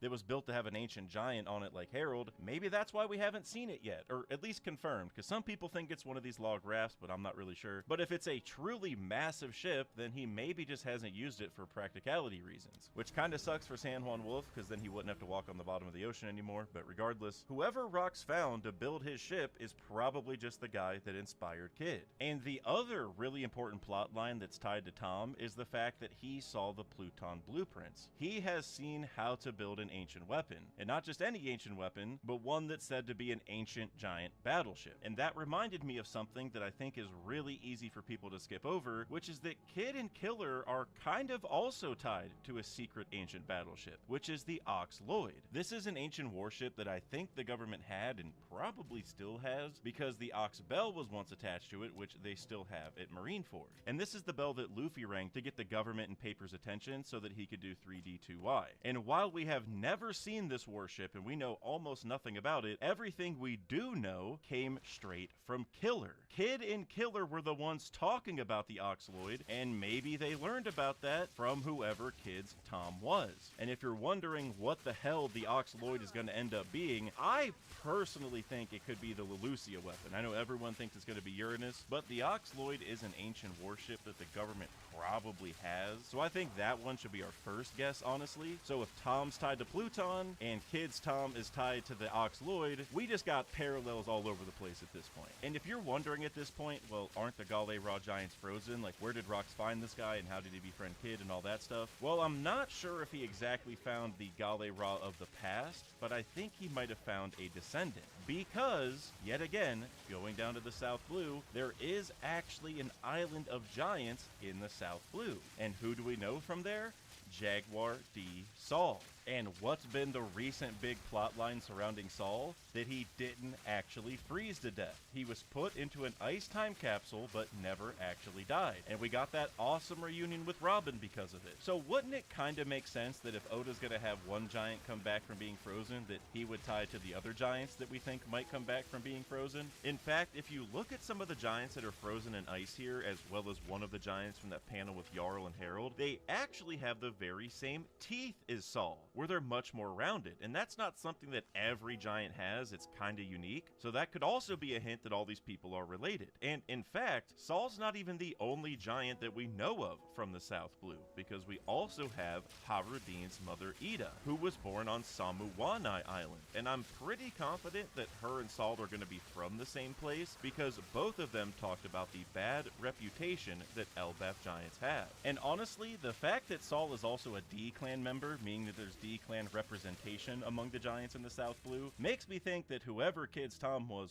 probably also a D-Clan member. I don't know if he'd be Saul's brother, that might be too on the nose, but regardless, we got a lot of stuff brewing here. Because also, Saul and Gale Ra aren't the only giants that we've heard of who were frozen at one point, because we also have Ors, an ancient giant who was frozen to death over 500 years ago. And given the fact that giants can live to be well over 300 years old, that means Ors could have easily been around in the Void Century. So Ors could have been an original Gale Ra member. I mean, his name is literally Ors, right? Like oars for a ship. And if you look at the Galileo logo, it's a long Viking ship with a bunch of oars. But the thing is, even though Ors died over 500 years ago, he still had a descendant that made it until modern day, which was Little Ors Jr. And so if he was in Gale Ra and he had a descendant, what's stopping there being other descendants? Maybe the only reason that there's even giants in the South Blue to begin with is because after the Void Century flood, part of the Gale Ra giants were stuck there and couldn't find their way home, and so they just started doing their own thing. Because Ida even mentioned that while she was born in the South Blue and came over the Red Line, she can't go back. And that's presumably because Reverse Mountain always dumps you right back into paradise. She probably just hasn't found a way to go over the Calm Belt, and what I think that could mean is that even if that island was an island of shipwrights, anybody they sent out to go actually find Elbaf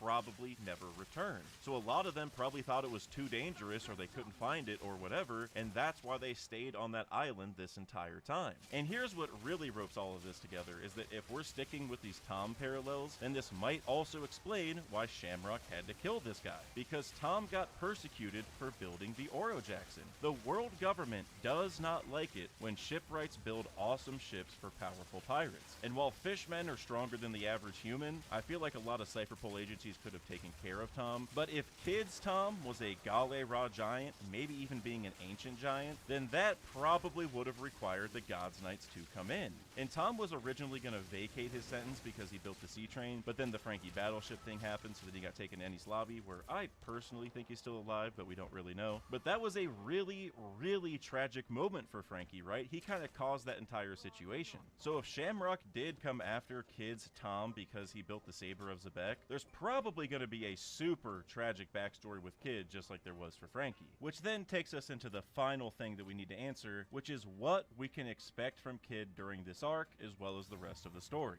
And as you could probably expect, I think Kid is going to try to kill Garland Shamrock. But I know when I say that, there's probably two things that come to mind. And number one is Kid even going to be strong enough to beat Shamrock, because he just lost to his twin brother Shanks? And the other question is, how is this going to happen when Shamrock isn't even on Elbaf? And I'll answer the second question first, because yes, Shamrock is not on the island anymore, so he would have to come back. But would that be the most shocking thing at this point? I mean, he has teleportation circles with the Abyss pentagrams, and he only left because of the issues in the Holy Land. So if they get things under control in the Holy Land, or maybe if Emu loses control of Gunko's body so Emu goes back, maybe Shamrock will have to come back to Elbaf to fill that void. Whatever it is, I think there's plenty of opportunity for Shamrock to come back eventually. And then as for whether or not Kid will ever be strong enough to beat Shamrock, I'm not sure if he could right now, but if he undergoes some serious growth during this arc, then I think he definitely could. I mean, look how far Luffy grew in Wano, from losing to Kaido in a single blow in Act 1 to defeating him by the end of the Onigashima raid. And yes, he had a lot of help, he had Awakening, he had all that stuff, but if Kid actually recognizes that he needs to grow and that he's not good enough yet, then I think Kid can do it. So I believe that Kid needs basically a complete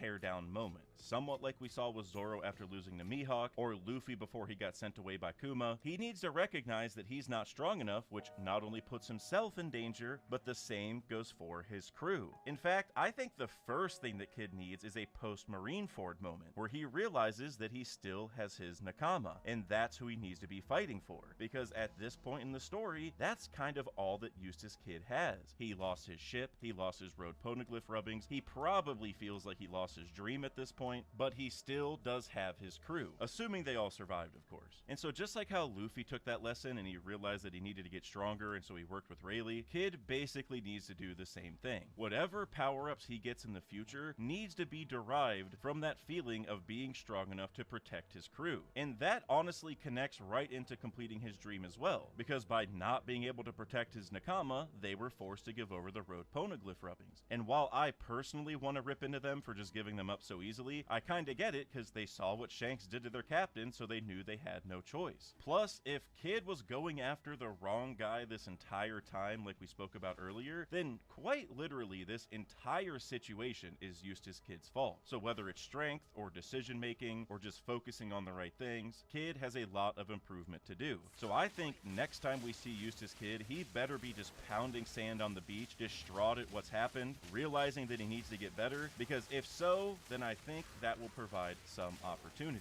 Maybe it's the Vegapunk thing like I mentioned earlier, where he can talk to him and improve his railgun and get stronger that way, or maybe someone will come along who can actually teach him hockey, because while we know Kid has all three types of hockey, we have never seen him use it. I've always made the joke that when people are talking about hockey, Kid must think they're talking about ice hockey, because he has never used it a single time in the story. Kaido's apparently seen it, but we never have. And we've even had Kid say things like, wait, hockey can hurt Kaido? So this guy knows next to nothing about it. He's probably just gotten by on his own hubris, his devil fruit, and just being more violent than everyone else. And if he were to learn how to weaponize Conqueror's hockey better, which we know is tied to defeating the God's Knight's regeneration in some way, shape, or form, then that would set him up pretty well to go against Garland Shamrock. And like I said earlier, I think it might make more sense if him and Luffy teamed up against Shamrock, because it fulfills the Law and Luffy versus Doflamingo parallel, but also because this could be a chance for both of them to grow. In fact, if you go back to the Udon prison situation, the one thing that Luffy and Kid did kind of bond over was their love for their Nakama, because Luffy saw Kid's reaction to learning that Killer ate a smile fruit. Kid literally escaped the prison and stopped trying because he was so distraught over that situation,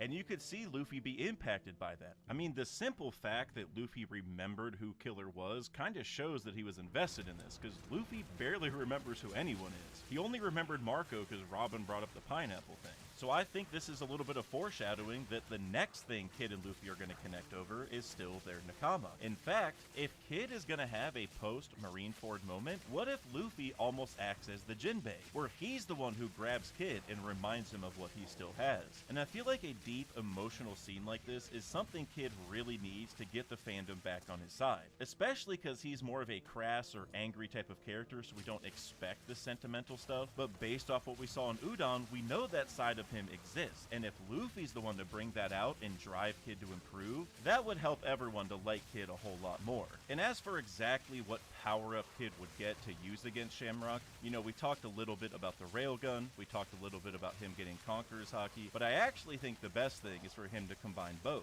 because not only would that improve his railgun, but it might also let him hurt the God's Knights.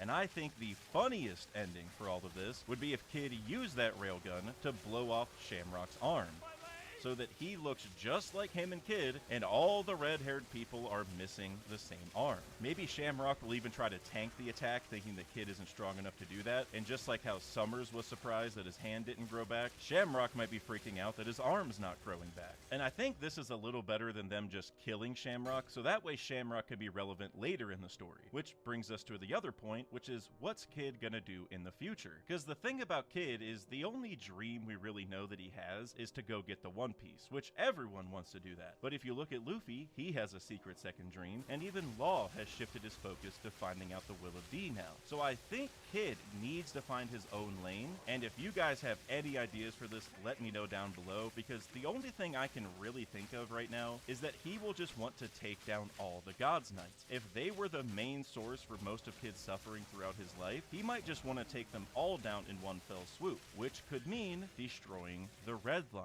That would literally bring down Marijois, and it would also be a massive feat that I think he could realistically do. Because if he improves his railgun, maybe almost to a Mother Flame level, then I think that would be perfect. But even better than that, we heard from Dorian Brogy that the one thing they can't break is the serpent soaked in blood, which we know is the Red Line. And they told us that while doing Hakoku Sovereignty at the end of Little Garden, which is the very same attack that Dorian Brogy used to break Kid's ship. So if he's able to improve his railgun to the point that it's stronger than Hakoku Sovereignty, meaning simultaneously that Kid would be strong enough to defend his ship and his crew from massive attacks, but also that he's strong enough to destroy the Red Line. I feel like everyone kind of believes that the Red Line is going to get broken eventually, and the most common theory is probably just that Luffy's going to do it. But if this is something that Kid actually does, that would be a pretty cool lane for him, I think. So all things considered, I think Kid is actually set up to have a massive arc here in Elbaf. And then for this final section of the video, I did have one more Kid theory that connects him to Rox D. Zebek, and I wanted to put it in earlier, but it felt like it kind of messed with the flow, and it sort of teases another video that I want to do soon about how Rox found out the true history. So I thought it made sense to just kind of throw this in the end, as it still is very, very interesting. Because I think we have some evidence that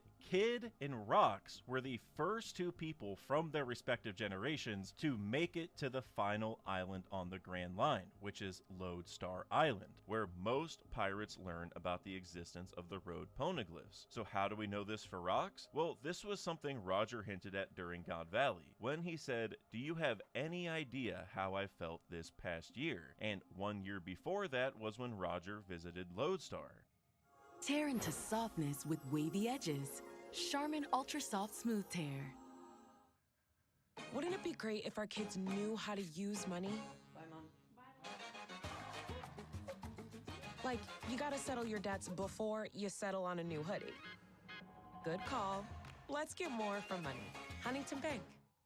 This seems to hint at some conflict between the two there, which I talked about in more depth in my Lodestar video, which is still a good watch as long as you skip the Scopper Gabon section, but it shouldn't really be a surprise that Rox would beat everyone to Lodestar, since he was sailing at least 17 years before Roger made it there, and he even made it to the Flower Room, so I don't think anywhere is really off limits for him. This guy's kinda like the One Piece Chuck Norris at this point. And then how do we know that Kid already made it there? Well, how else would he know that the road poneglyphs even exist without going there first? We know he went to Whole Cake in the time skip targeting their road poneglyph rubbing, so even before that point he figured it out. And you gotta remember, he didn't have the same luxury as Law or Luffy, who had Inuyasha explain it to them, nor did he have the same luxury of Shanks, Blackbeard, or Buggy, who were all on top tier pirate crews that already knew about this stuff. I mean, all three of those guys were there when Roger asked for Odin. So Kid figured it out on his own somehow.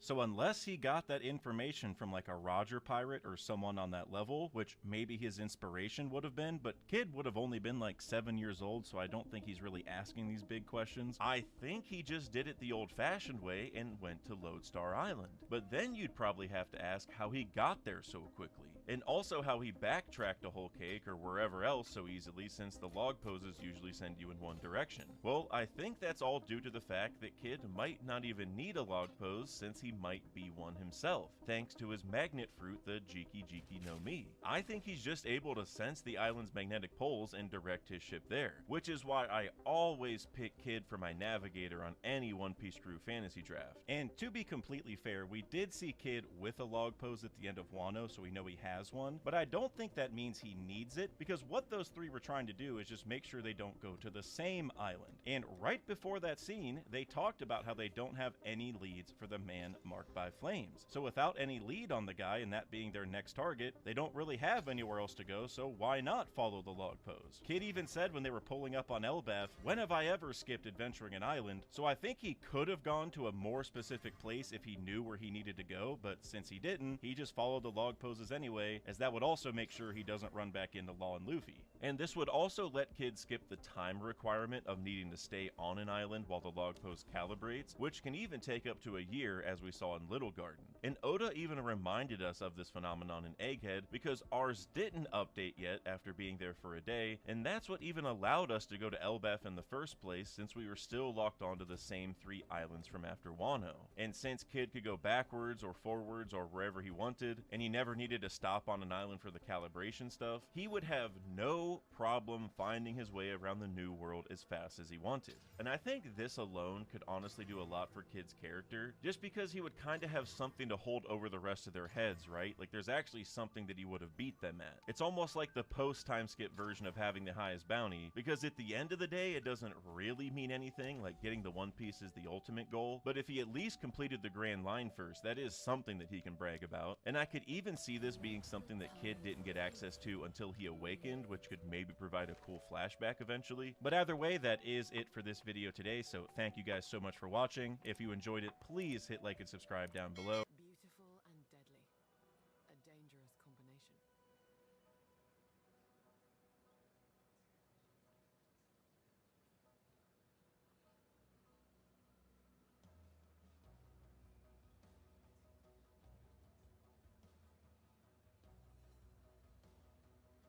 I've been seeing a lot of hoopla on Twitter and shit about chairs and people's returns. So I want to see like this video, and then I'm gonna hear what Eric got to say about everything, and like help me figure out like why the fuck I should be hyped about this or like shit like that. Chris Hemsworth, that's Thor. Vanessa Kirby, I need to pick. They should have put pictures, bro. Anthony Mackie, okay, new Captain America, got it. Sebastian Stan, that's Bucky? I don't remember. I don't. Latalia, that's a nigga. That's a nigga for sure. I know it. Paul Rudd, Ant-Man, okay. Wyatt Russell, I'm not. That's gotta be a nigga. I don't even know what the fuck that say. Ebon Ma, yo, what the fuck are we doing here? Are these even are these trolls? Are some of these real names? Florence, that's Thunderbolt's girl. Kelsey Grammer, okay. Louis Pullman, all right. Danny Ramirez, I need pictures with these names. Joseph Quinn, I know Harley Quinn. David Harbour, Winston Duke, Hannah John Cameron, Tom Hiddleston, low-key, okay. Wait, no, Tom Hiddleston, wait, Patrick Stewart is, wait. That's the X-Men. That's the, wait, I thought he passed. Wait, I thought he passed away. Am I tripping?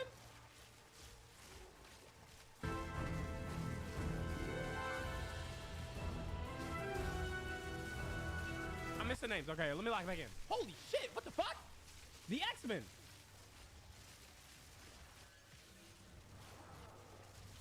Okay, let me go back.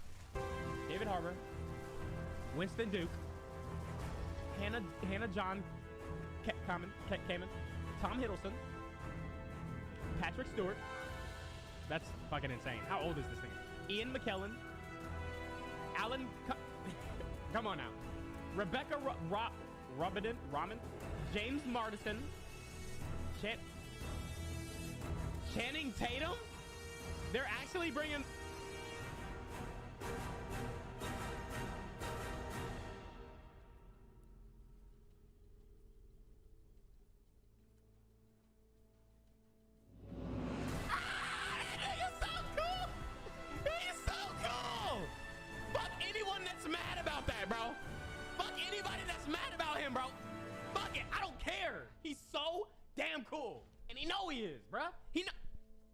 Not too much. Not too much. Coming soon. We working on something. Not too much. Coming soon. Eric, talk to me. Talk to me. Rockstars, I'm Eric Voss, and look at this nigga. Like he did a fucking line. Like he did a whole line. Breaking news, Marvel Studios just announced their official cast for Avengers Doomsday, or at least a lot of them, in an insane nearly 5-hour live stream on— Wait. All of that was for 5 hours. Yo, you're such a loser, dude. Yeah, you're such a loser, okay? All of that was for 5 hours? Their YouTube channel that we followed over on the Break Room channel. Go check out our reactions to all of those. But here is just a summary and a breakdown of everyone we know that will be in this movie and what we can take away from that in terms of what this mystery plot will be. And basically, what we're looking at, folks, is an Avengers versus X-Men conflict, and I can't wait. Also, available now on Audible, Avengers versus X-Men conflict, and I can't wait. Also, available now on Audible is the latest in the Hunger Games series, Sunrise on the Reaping by Suzanne. Wait, she's still writing books for the Hunger Games? Dan Collins, Yellowstone's Jefferson White narrates, and I can't wait to hear him bring Hamish Abernathy's origin story to life. Before I get into this, if you really want to support new rock stars, grab one of these new Mask Same Task pillows or one of the many great nerdy gift options on our merch store, nerdriot.shop. Like we got these Lumen mugs if you love severance. So many great ways to support new rock stars in the break room. All right, here's what we learned from— This is how the live stream was? Oh my god, it's really 5 hours. Oh, I just gotta see it, chat. Okay, that's like the idea is fire. I love black people! People be saying the MCU dead, yet over 13 million people were watching Cheers. I definitely don't ever want to hear that bullshit quote ever again. Chat, the idea is fire, but 5 hours, they gotta know that's complete. That's absolutely insane.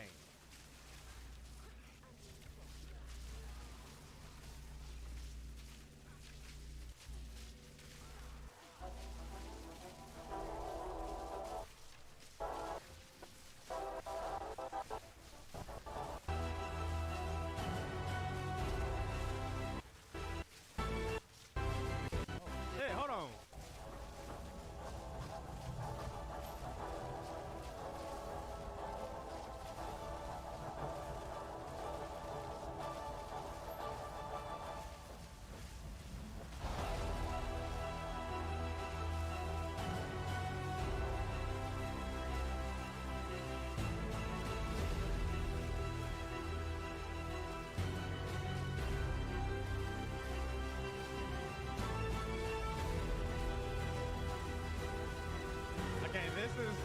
This is fire now.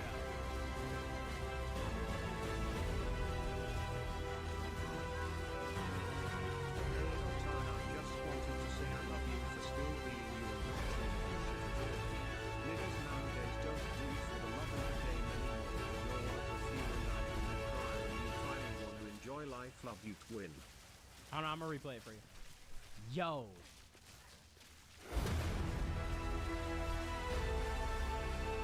Now, I don't know if that would have been worth the 5 hours of the fucking stream. Like, when did they do this?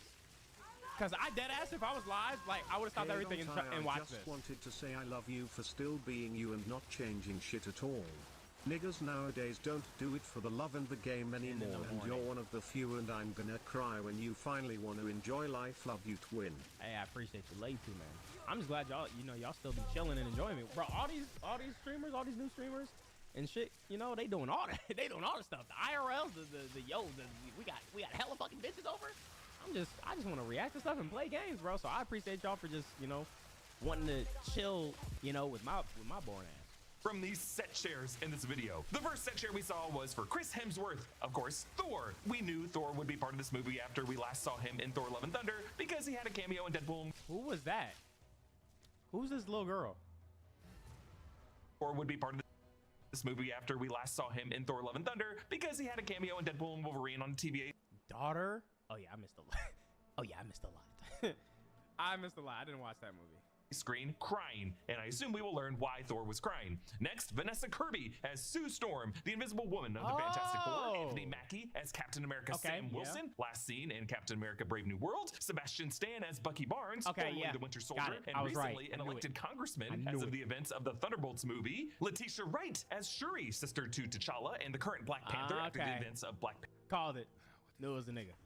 Okay, got it. Panther Wakanda Forever. Paul Rudd as Ant-Man Scott Lang, whom we last saw fighting Kang the Conqueror in Ant-Man and the Wasp Quantumania, and he had a tiny little chair because he's a sweet little baby who just needs help distracting Kang. I didn't even realize as that. John Walker, U.S. agent, a super soldier from I didn't even realize they did that. Also Oh part shit! of the Thunderbolts lineup. Tenoch Huerta Mejia as Namor, leader of the Undersea Kingdom of Talokan, rival nation to Wakanda. Wait, Namor? From Black Panther Wakanda Forever, who had a memorable lump in that movie. Evan Mas-Backrack as Ben Grimm, the Thing of the Fantastic Four. Simu Liu as Shang-Chi from Shang-Chi and the Legend of the Ten Rings. Florence Pugh as Yelena Belova, a former Black Widow agent of the Red Room, who will also be in Thunderbolts. Kelsey Grammer as Hank McCoy, the Mutant Beast, who originally played the character in X-Men The Last Stand and in Days of Future Past, and returned relatively recently in the post-credit scene of 2023's The Marvels, in an alternate X-Men universe with Maria Rambeau, Binary, and Monica Rambeau, Photon. Louis Pullman as Bob Reynolds, Sentry, a supercharged super soldier in the upcoming Thunderbolts film. Danny Ramirez as Joaquin Torres, Falcon, a U.S. Air Force officer who has teamed up with Sam Wilson in Captain America Brave New World. Joseph Quinn as Johnny Storm, the Human Torch of the Fantastic Four. Joseph David Quinn, Harbour as Lexi Shostakov, Red Guardian, a Russian super soldier from the Black Widow film and part of the Thunderbolts lineup. Winston Duke as M'Baku, leader of the Jabari Mountain Tribe of Wakanda, last seen in Black Panther Wakanda Forever. Hannah John Kamen as Ava Starr, Ghost, the phase-shifting villain from Ant-Man and the Wasp, who's also part of the Thunderbolts lineup. Tom Hiddleston as Loki, who has had many variants across the multiverse, and we are pretty confident will be the variant L130, the God of Stories, who, in the Loki finale, overthrew the Kang variant He Who Remains, so that God of Stories Loki could sit at the center of all time, basically in the trunk of the Yggdrasil time tree, observing all the events across the... I low-key, even though 5 hours, that shit's insane, I love how even, you know, the directors and you know, producers all this shit are also just as excited for this movie. Like, for them to be doing all this, it's just bringing back those old, you know, those old prime Marvel vibes. Marvel really has a foot in the grave. All the recent movies, TV shows have been flops. Is this not cool? All of them lost money. Like, the only reason they even have their head above the water is the OG characters. True. You are one of the retards still paying them. But dude, okay, so look, Thunderbolts looks fire. Thunderbolts looks fire, and bro, RDJ's back. I don't care if if they knew that was a hook that was gonna catch a lot of people. Yes, I didn't. Not only did it didn't catch me. I saw the hook and I was like, I grabbed it because I want to go. I want to go. I saw the hook. I knew what the hook was, and I still grabbed it. I don't care. This shit was cool, and I'm excited for this. I understand. The other Marvel movies were kind of like, you know, they weren't really hitting because I was literally them. I was literally one of them. Chat, I didn't care about anything that was Marvel. I didn't want to hear. I didn't want to, like, I wasn't gonna watch a movie. Everybody was like, why aren't you watching it? I don't want to watch it. I don't want to watch the shows. I don't want to do none of that. But all the stuff that I've been seeing recently, bro, it's got me excited. I don't know. Honestly, I don't know how you're not excited. I don't know how you're not excited, bro. Sacred Timeline. Next, Patrick Stewart. Even if you stick a Marvel, but like, bro, RDJ, you're not just a RDJ fan at least. Like, damn, bro, like this shit is fire. Patrick Stewart with your old ass. as Professor Charles Xavier, leader of the X-Men, who of course played Professor X across most of the X-Men films, and recently appeared in the alternate 838 universe as a member of the Illuminati and Doctor Strange in Multiverse of Madness, where they killed and of course him. killed by the Scarlet Witch. Next, oh my god, Ian McKellen as Eric Lyncher Magneto, the metal-manipulating villain from the Fox X-Men films, last seen in 2014's X-Men Days of Future Past, and still believed to be alive in some universe, either Deadpool's universe 1005 or Beast's universe from the Marvels, might be the same universe. This of the lineup was the first actor announced who had not been seen prior in an MCU film, and it's just insane that this 85-year-old legend is coming back. Of course, I want to see his reaction, like to the chairs. No, Hugh Jackman will be doing this till he's 90. Next, Alan Cumming as Kurt Wagner, Nightcrawler, the teleporting mutant who appeared only in 2003's X2 Oh my X-Men God. United. They're bringing they're bringing them all back. They're bringing all the X-Men back. And of course, Alan Cumming, a legend of stage and screen, and is having a big star moment as the host of the US version, The Traitors. Next, Rebecca Romaine as Raven Dark. Is that a show? Is this a TV show? Rebecca Romaine. Is it like a game show? As Raven Darkholm Mystique, the shape-shifting mutant from the Fox X-Men films, last seen as a cameo in X-Men. It is. Ooh, I ain't gonna lie. Me and Dan been looking for like a good game show, like reality show, like TV show type of thing. First Class as an older mutant from Traitors. Next, Rebecca Traitors, is that what it's called? Romaine as Raven Darkholm Mystique, the shape-shifting mutant from the Fox X-Men films. We're last back. seen as a cameo in X-Men First Class as an older form of the version of We Raven are played so by Jennifer back. Lawrence in that rebooted cast. Next, James Marsden as I'm super excited just because I want to see the OG characters again. They killed it in their movies. But Marvel expecting us to watch TV shows and movies to understand who the new characters are and why they are in this one. Cash grab 100%. Like I said, I don't care for the shows. Oh wait, this nigga he wasn't Sonic. I forgot he even did Sonic. Actually no, now that I remember that. I think when I was watching Sonic, I forgot he was even Cyclops. Okay. But yeah, I don't really, care about the shows.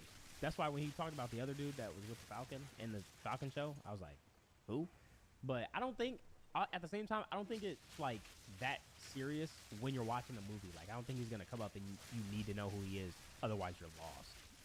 Summer's Cyclops from the Fox X-Men films, still alive in the revised 2024 timeline at the end of Days of Future Past, when the timeline retconned what was his death in X-Men The Last Stand. Next, Channing Tatum as Remy LeBeau Gambit, the explosive projectile-flinging mutant who made a name for himself in Deadpool and Wolverine, and had a missable cameo with a deleted scene showing a sling ring portal opening and glowing upon his face off-screen. And then, our hero and villain, Pedro Pascal as Reed Richards, Mr. Fantastic of the Fantastic Four, and Robert Downey Jr. as an alternate universe Victor Von Doom. The stream ended with the studio's elephant doors opening and Downey strutting in, sitting in the final set chair and shushing us as if to say, quiet on set, because the final card said Avengers Doomsday is now in production, as the movie is currently shooting over in London. So Marvel announced all this through a YouTube live stream that showed these set shares of these actors' names one by one every 12 minutes or so, accompanied by audio of their characters' theme music from the past Marvel films. Not gonna lie. And it sounds like the Avengers music that plays in this might be a new version from Alan Silvestri that is specific for Avengers Doomsday. Now you'll his reaction. Wait, is this his reaction? Is this just chair? Oh my god, there's gotta be timestamps, right? There's gotta be timestamps. I really want to see. I do want to see this shit though. This is gonna be. I'll watch this like in bed later. I'll watch that in bed later or something, bro. Like, I don't know if there's. Oh, there is. Bro, where's Tom Holland's seat? Okay, bet. Wait. Well, don't we already know he's in that though? You'll notice not included in this lineup who we have. Hold on, I want to see these real quick. I want to see this real quick. Hey, don't I?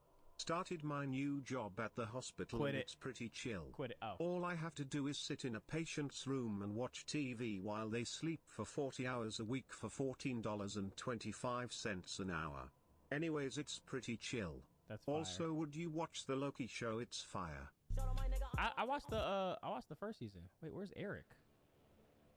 All due respect to these guys, but Avengers and gave us The chair? Should months.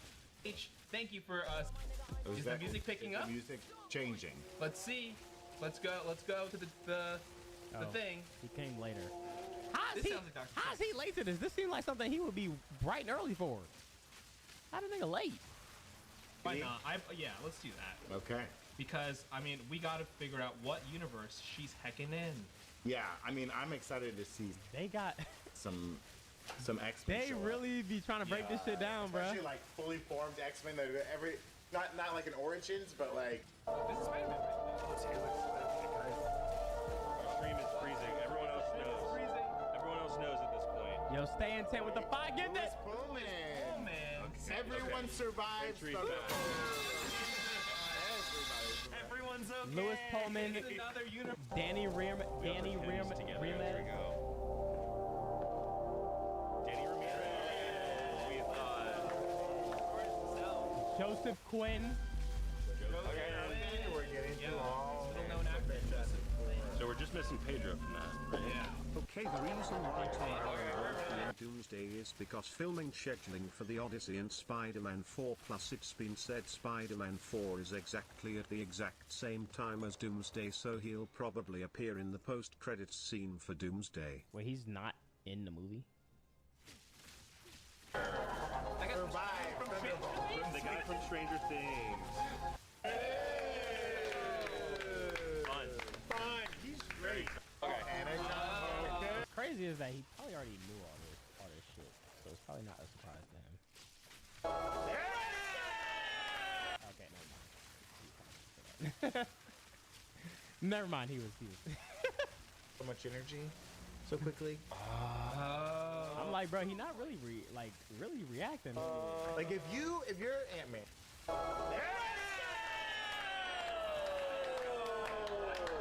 Yes!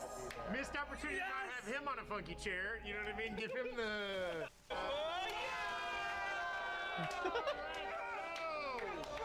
That's what I wanted to see. They gave him the. I bet that they did give him the X-Men '97 music because they may not have the rights to the old music. Oh wow, Guys, Patrick Stewart. so Has he had the most appearances as this character between him and Hugh Jackman? I mean, it's pretty close. he did show up constantly. De-aged version of him showed up in we gotta X-Men reset the time, Origins of Wolverine.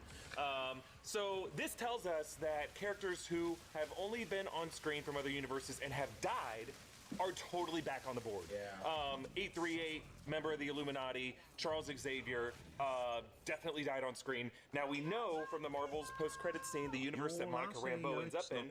Tom's schedule is full. He's currently filming Odyssey, whereas now Doomsday is filming, and when he gets done filming Odyssey, he's immediately filming SM4 from the summer through the fall. Doomsday production is now till August. That boy in his bag, bro. Right. Maria Rambeau and Beast has a Charles Xavier in that. That boy in his bag, bro.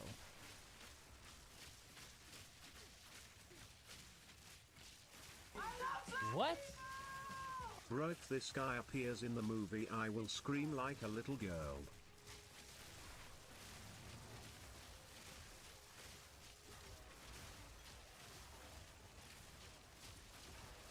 Russo's also said that some outdoor scenes are coming up.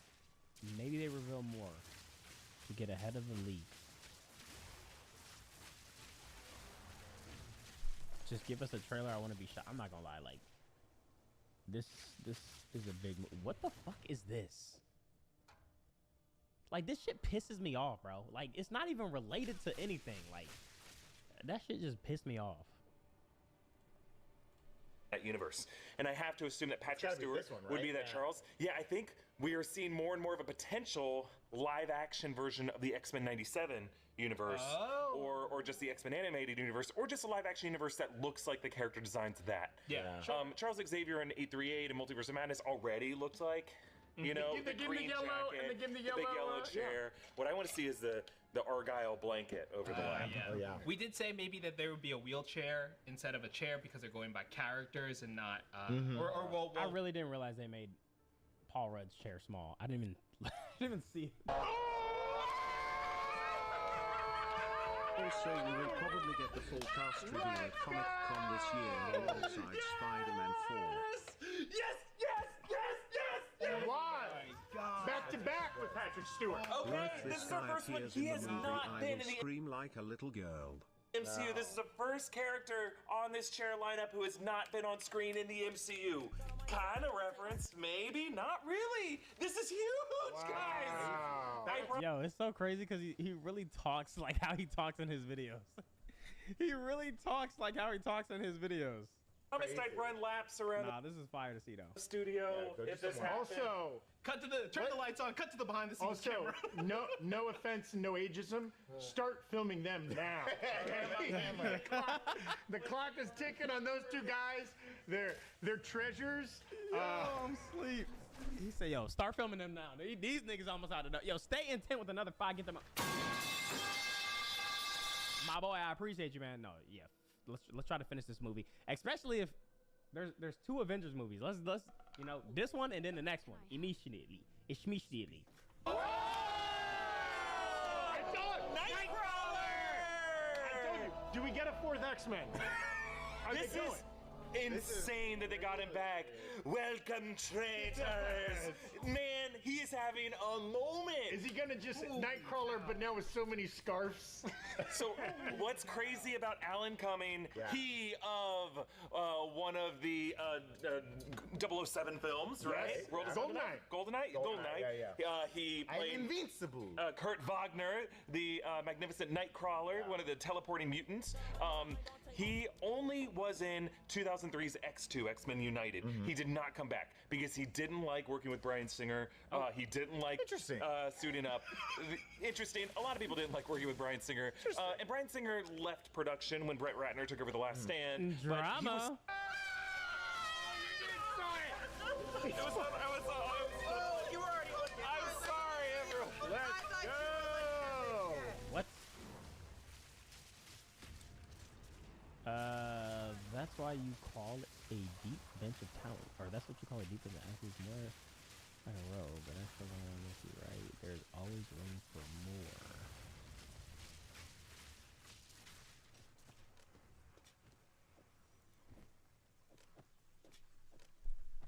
So we got Mystique in this. This is great. This is great. Yes, Rebecca Romijn. Yes, dude. Hell yeah, dude. Man, yeah, another character who was kind of just underwritten in X-Men: The Last Stand. Like she was such a big character, and then they recast her with Jennifer Lawrence. And I'm not gonna lie, I don't mind them like saying all these characters, bro. I ain't gonna lie, this is kind of fire. It's getting me hype, bro. It's getting me hype, dude. That'd be crazy if they. JoJo, what the fuck is up, dude? Oh my god, that fine man. Black Bag. Go watch Black Bag. Go watch Black Bags. What's the deal with them doing Ian McKellen and then doing Patrick Stewart and then going to Ian McKellen and then doing like the run of sort of like Bad Mutants, right? Oh, like, villains, you say. Here we go. Slow down it.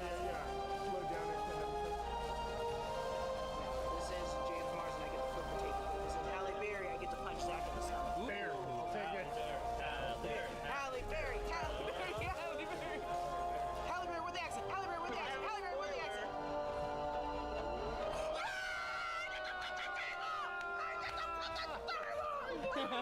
Jesus.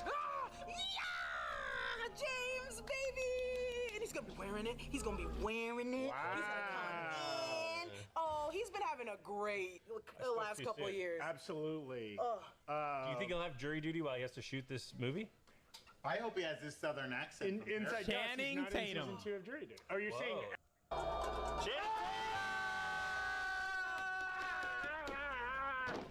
More on me. Oh God. Wild, dude. Wild. I would love that, but I don't think. I mean, it's a little niche, but they did get a little Ghostface Killer into the Iron Man films because he was. I'm gonna make a name for myself. I'm gonna make a name for myself. This is Fantastic Four. Pedro. Yeah. Pedro. Will Smith. Sasha. Birdie. Birdie. Birdie. Birdie. Get out of here. Get out of here. Birdie. Birdie. Kai Cenat. Kai Cenat. There it is. This makes me think we're in a home stretch. Now for the big one. We get the big guns. This is kind of final. So Now maybe for the that's big one. Is Eric here? Okay, so we're about to get our 27th. What do we think the odds are they stop at 30? Wait. When did this was this morning? They dropped this morning? It's currently the 27th. Oh, it's yesterday. Oh my god, bruh. That would have been cool though. They had 27. Today's the 27th. Even if 30 is not the total number of characters that are going to appear in this film, maybe that is where they cut off this announcement and they leave some to the imagination. If that is the case, Bro, I'm what are we getting betting the on the same last feeling four? when Endgame I came think out. Do y'all agree? a Jackman or a Reynolds feels like a strong. That's low key bet. where I'm getting, bro. So want to see Elizabeth Olsen's name pop up. I'm dying to see Lizzie. Give us our Lizzie. Like, how great would that have been if she had begun the week Saying she's not in it? She's not in it, definitely not in it, and then just to say, well, Though again, if damn, that's one they want to keep secret, you know, if that's one they're kind of like, we don't want to promote how much involvement she has in the film. yeah, I could see that too. Because you gotta imagine she's a powerful character for the 616, and might be the only way they can get saved. Home stretch here. We're right at about 12 minutes here, which has been the normal gap between reveals. The irregular reveals. The numbers mean something. What does Hertz mean on here? Okay. Oh, that's the studio bell. Oh, Avengers music. Oh, Is this Chris Ruffalo? Evans. Chris Evans? Ruffalo, Cumberbatch.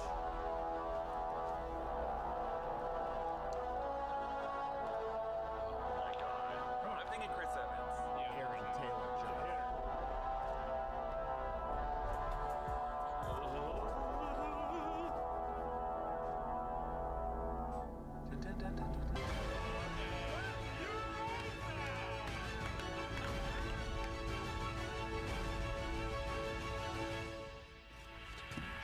He shushed us. Wait. Okay.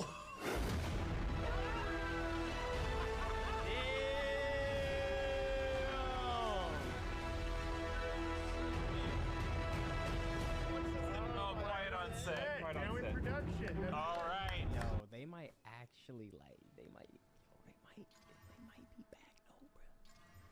They might be back though, bro.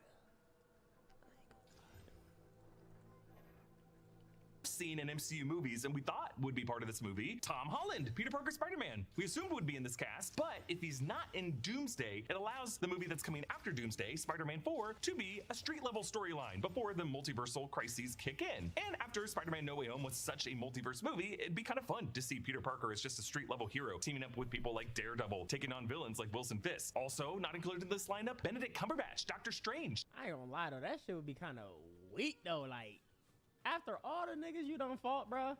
I mean, I guess you know it would be like low key, but it's like you gonna fight. You fight all these crazy powerful people. Now you fight a fat nigga, like. With people like Daredevil, taking on villains like Wilson Fisk. Also, not included in this lineup, That shit would be ass. I'm sorry, bruh. Benedict Cumberbatch, Doctor Strange. Of course, last seen as what was the precursor to all these events, Doctor Strange in the Multiverse of Madness. Now, Benedict Cumberbatch said he will be in this film after he initially said that he would not be at Sundance, so we feel confident that a future update will include him. Also not included, Elizabeth Olsen, Wanda Maximoff, the Scarlet Witch. Now, Elizabeth Olsen claimed this week that she will not be in Doomsday or Secret Wars, but, you know, we don't believe her. Ryan Reynolds as Wade Wilson Deadpool, not included in this lineup. Neither was Mark Ruffalo as Bruce Banner Hulk, or Jeremy Renner as Hawkeye, or Scarlett Johansson. That Hulk need to the Hulk need a revamp, bro. Like what? Like he not hitting, bro. Hansen as Natasha Romanoff, or Chris Evans as Steve Rogers. But Chris Evans was confirmed to be playing some role in this movie, along with Haley Atwell. Hugh Jackman as James. Bro needs big explosions to enjoy. This is a Marvel movie, not a fucking thriller, dude. Yes, I want to see big ass explosions, bro. I don't go to see superhero movies for them to just talk the whole time. Logan Howlett, aka Wolverine, not included. Benedict Wong as Wong, the current Sorcerer Supreme of the 616 universe, not included. Chris. I want to see niggas just talking and like heavy dialogue, bro. I watch a Scorsese movie, bro. Like I'm not here for that. Pratt as Star-Lord Peter Quill, last seen on Earth at the end of Guardians of the Galaxy Volume 3, not included here. Neither were any of the Guardians of the Galaxy who we saw in Volume 3. Denai Guerrera as Okoye, former leader of the Dora Milaje of Wakanda, now part of the Midnight Angels. And Wakanda? Not here. Neither was Tiona Paris as Monica Rambeau Photon, who we saw with Beast in the Marvels. Iman Vellani as Kamala Khan, Miss Marvel, last seen in the Marvels, not included here, but we think she might show up in Daredevil. And Samuel L. Jackson as Nick Fury, last seen in the Marvels and Secret Invasion, not included. Also not included were others who we thought might show up based off of some of the names we were getting. Halle Berry as Aurora Monroe Storm from the Fox X-Men films, not included. Neither was Famke Janssen as Jean Grey, or Anna Paquin as Rogue, or, you know, Tobey Maguire as Peter Parker Spider-Man, or Andrew Garfield as that version of Peter Parker Spider-Man. I don't think the chairs we saw in this announcement represent the full cast. I think we will get another announcement of additional names that could come this summer at Comic-Con. So here's what we can determine from this announcement. Avengers Doomsday is going to be a big X-Men movie, and I think we can consider this plot to be an Avengers versus X-Men story. The 616 universe versus the 10005 universe. Damn, niggas gonna be throwing up they set, bruh. Yo, Zane, I appreciate you, my boy. They finna throw up they set. There is a war on comic talk against one guy named Kingly in the Marvel Glazers and hates DC with a passion, especially Batman. Lion is a disrespectful hypocrite who block and harasses other creators who disagree with him. Wait, what's happening? I don't even know who these niggas are. What? That guy? What the fuck that got to do with me, bruh? 616 Avengers, including Sam Wilson, Captain America, Joaquin Torres Falcon, Shang-Chi, Ant-Man, Shuri, M'Baku, Namor, and the Thunderbolts versus the 10005 X-Men. Chat, whose side y'all on, bro? The X-Men or the Avengers? But it ain't even like the full Avengers though. It's really like kind of a mixed bag. Damn, y'all saying X-Men heavy. What if they're wrong? What if they're wrong? You chose the wrong side. Stay on that side. Including Professor X, Magneto, Cyclops, Mystique, Nightcrawler, Gambit, and Beast. The question is, where do the Fantastic Four line up there? Are they a neutral? Also, where the fuck is Wolverine? Middle ground, or do they align with the 616 heroes? Because I think watching these heroes fight, we're not meant to pick a side. They want us deciding which heroes we want to win this. It's clear that these Avengers versus X-Men have been pitted against each other by Dr. Doom. Ooh.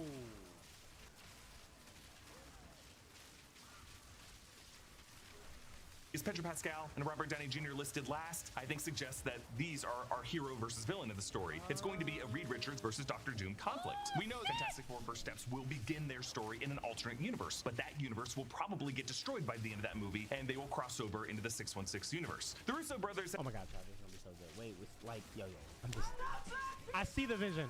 I see the vision. Getting a film with Namor and Zua Storm. Reed is cooked.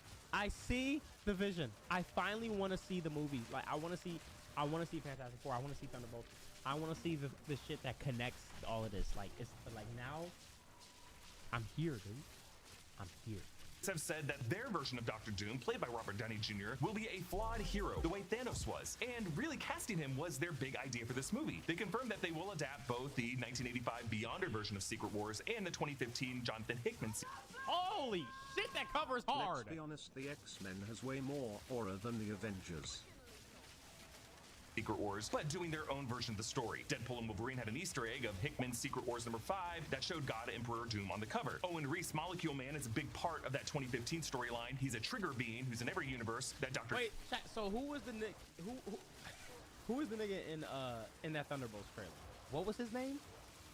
That they said was basically fucking Superman? Sentry. Doom is trying to locate a being that triggers that universe's destruction. It seems like Marvel Studios, though, is replacing that idea with the concept of anchor beings that was established in Deadpool and Wolverine. Hearing that Wakanda and Namor and the Fantastic Four are going to be a big part of this movie makes me feel like we might open the story similarly to Jonathan Hickman's opening to Time Runs Out, that has the Illuminati and Black Panther witnessing an incursion over the 616 universe. Now, the Captain America 4 director, Julius Ona, hinted that Marvel Studios at one point had a plan to introduce the Lion harasses children and adult who disagrees with him and also flexes money to them. So the war started because he said anyone who likes Batman and his no-kill rule is what's wrong with our Earth and should not be alive. Mind you, he's a 40-year-old man. Skull emoji. Why do people care about what this nigga thinks? The Avengers all have tech-based powers and metal on their a fucking suits, cartoon. so Magneto might just solo all of them. It's a fucking cartoon. Like, who cares about what people's opinion are on this shit? It's not real, bro. It's literally not real. This shit is pretend, bro. It's pretend, bro. Marvel Studios at one point had a plan to introduce the 616 Illuminati in Captain America 4, and I made a video speculating who that lineup could be and how that lineup could get slaughtered in this movie. I still think that's possible. Now, there was some recent concept art that leaked. Big spoiler warning here. However, the Russo brothers confirmed— Hey, wait, hold on. Fuck. At this point, bro, I'm just too deep in, bro. It's like, whatever, dude.